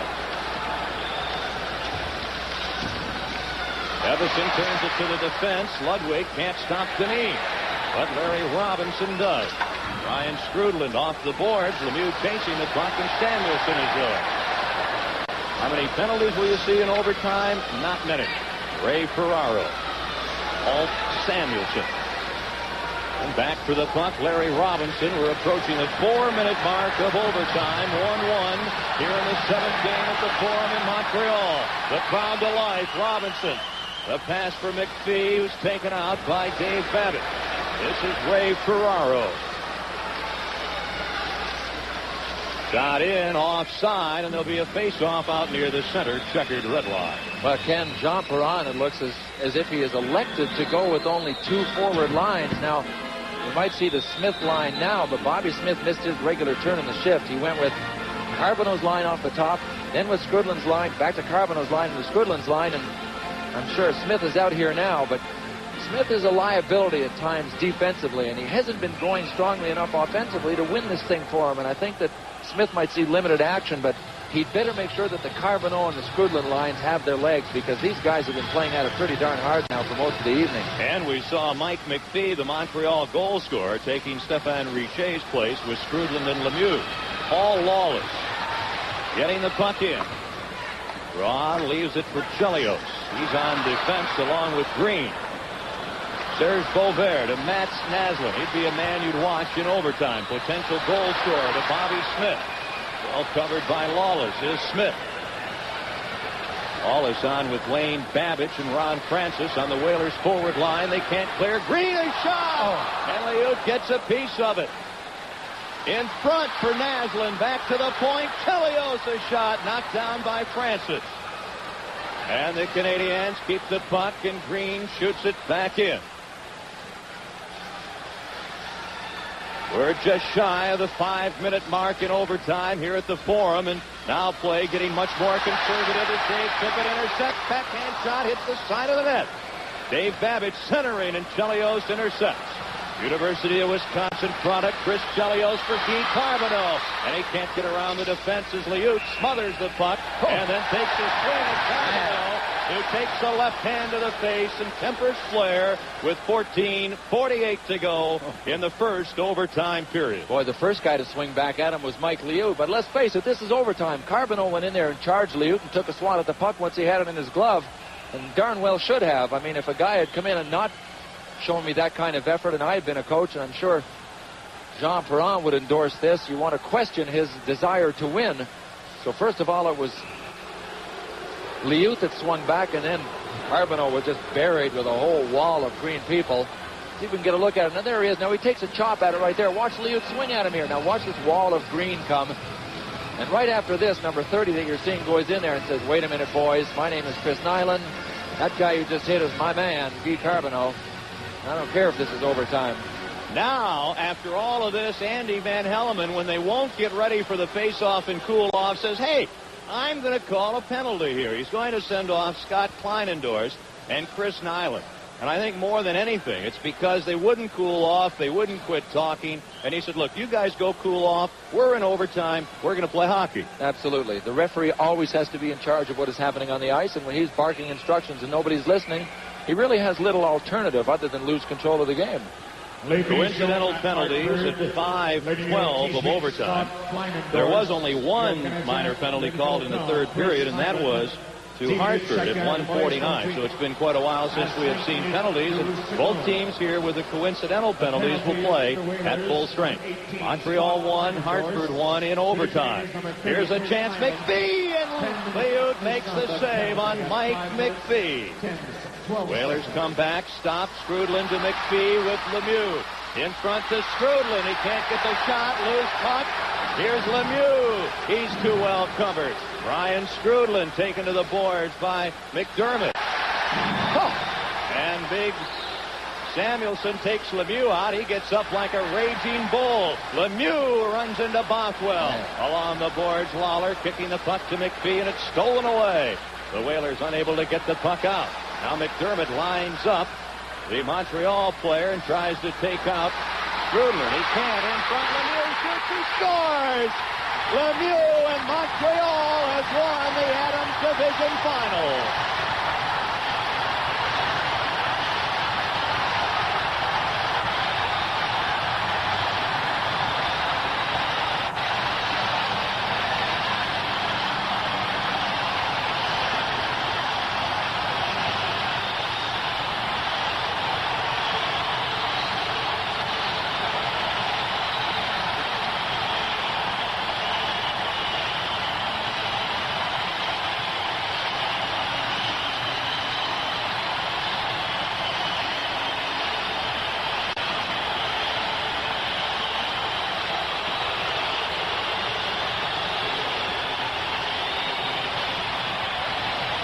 Le but du Canadien.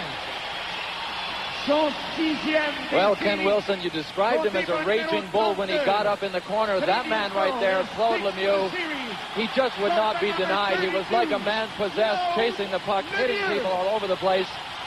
He finally got it and spun around on Liud, and Mike was handcuffed. He just jammed it up into the top of the net. The Raging Bull, Claude Lemieux, just 20 years of age. Were it not for injuries, he probably wouldn't be playing for Les Canadiens in this postseason Stanley Cup competition. That is his 6th playoff goal in 10 games. Bill Clement, he has scored more goals in the playoffs than any other Montreal Canadian player. He is our Hartford Insurance Player of the Game, 20-year-old Claude Lemieux with the winner at 5:55 of overtime. He springs loose here and right up over Mike Liud's shoulder. Our Hartford Insurance Player of the Game, the man that scored it in overtime and won it for the Canadiens here, Claude Lemieux. A tight game, as you would expect. Montreal wins it in overtime 2-1. And I can see Bill Clement, a very competitive Wales Conference best-of-7 series beginning here at the Forum Thursday night with the Rangers and Canadiens. We'll have it on ESPN. I think it could be a great one. Ken, it should be no less competitive than the series we've seen thus far. Rangers, Capitals, Rangers, Flyers.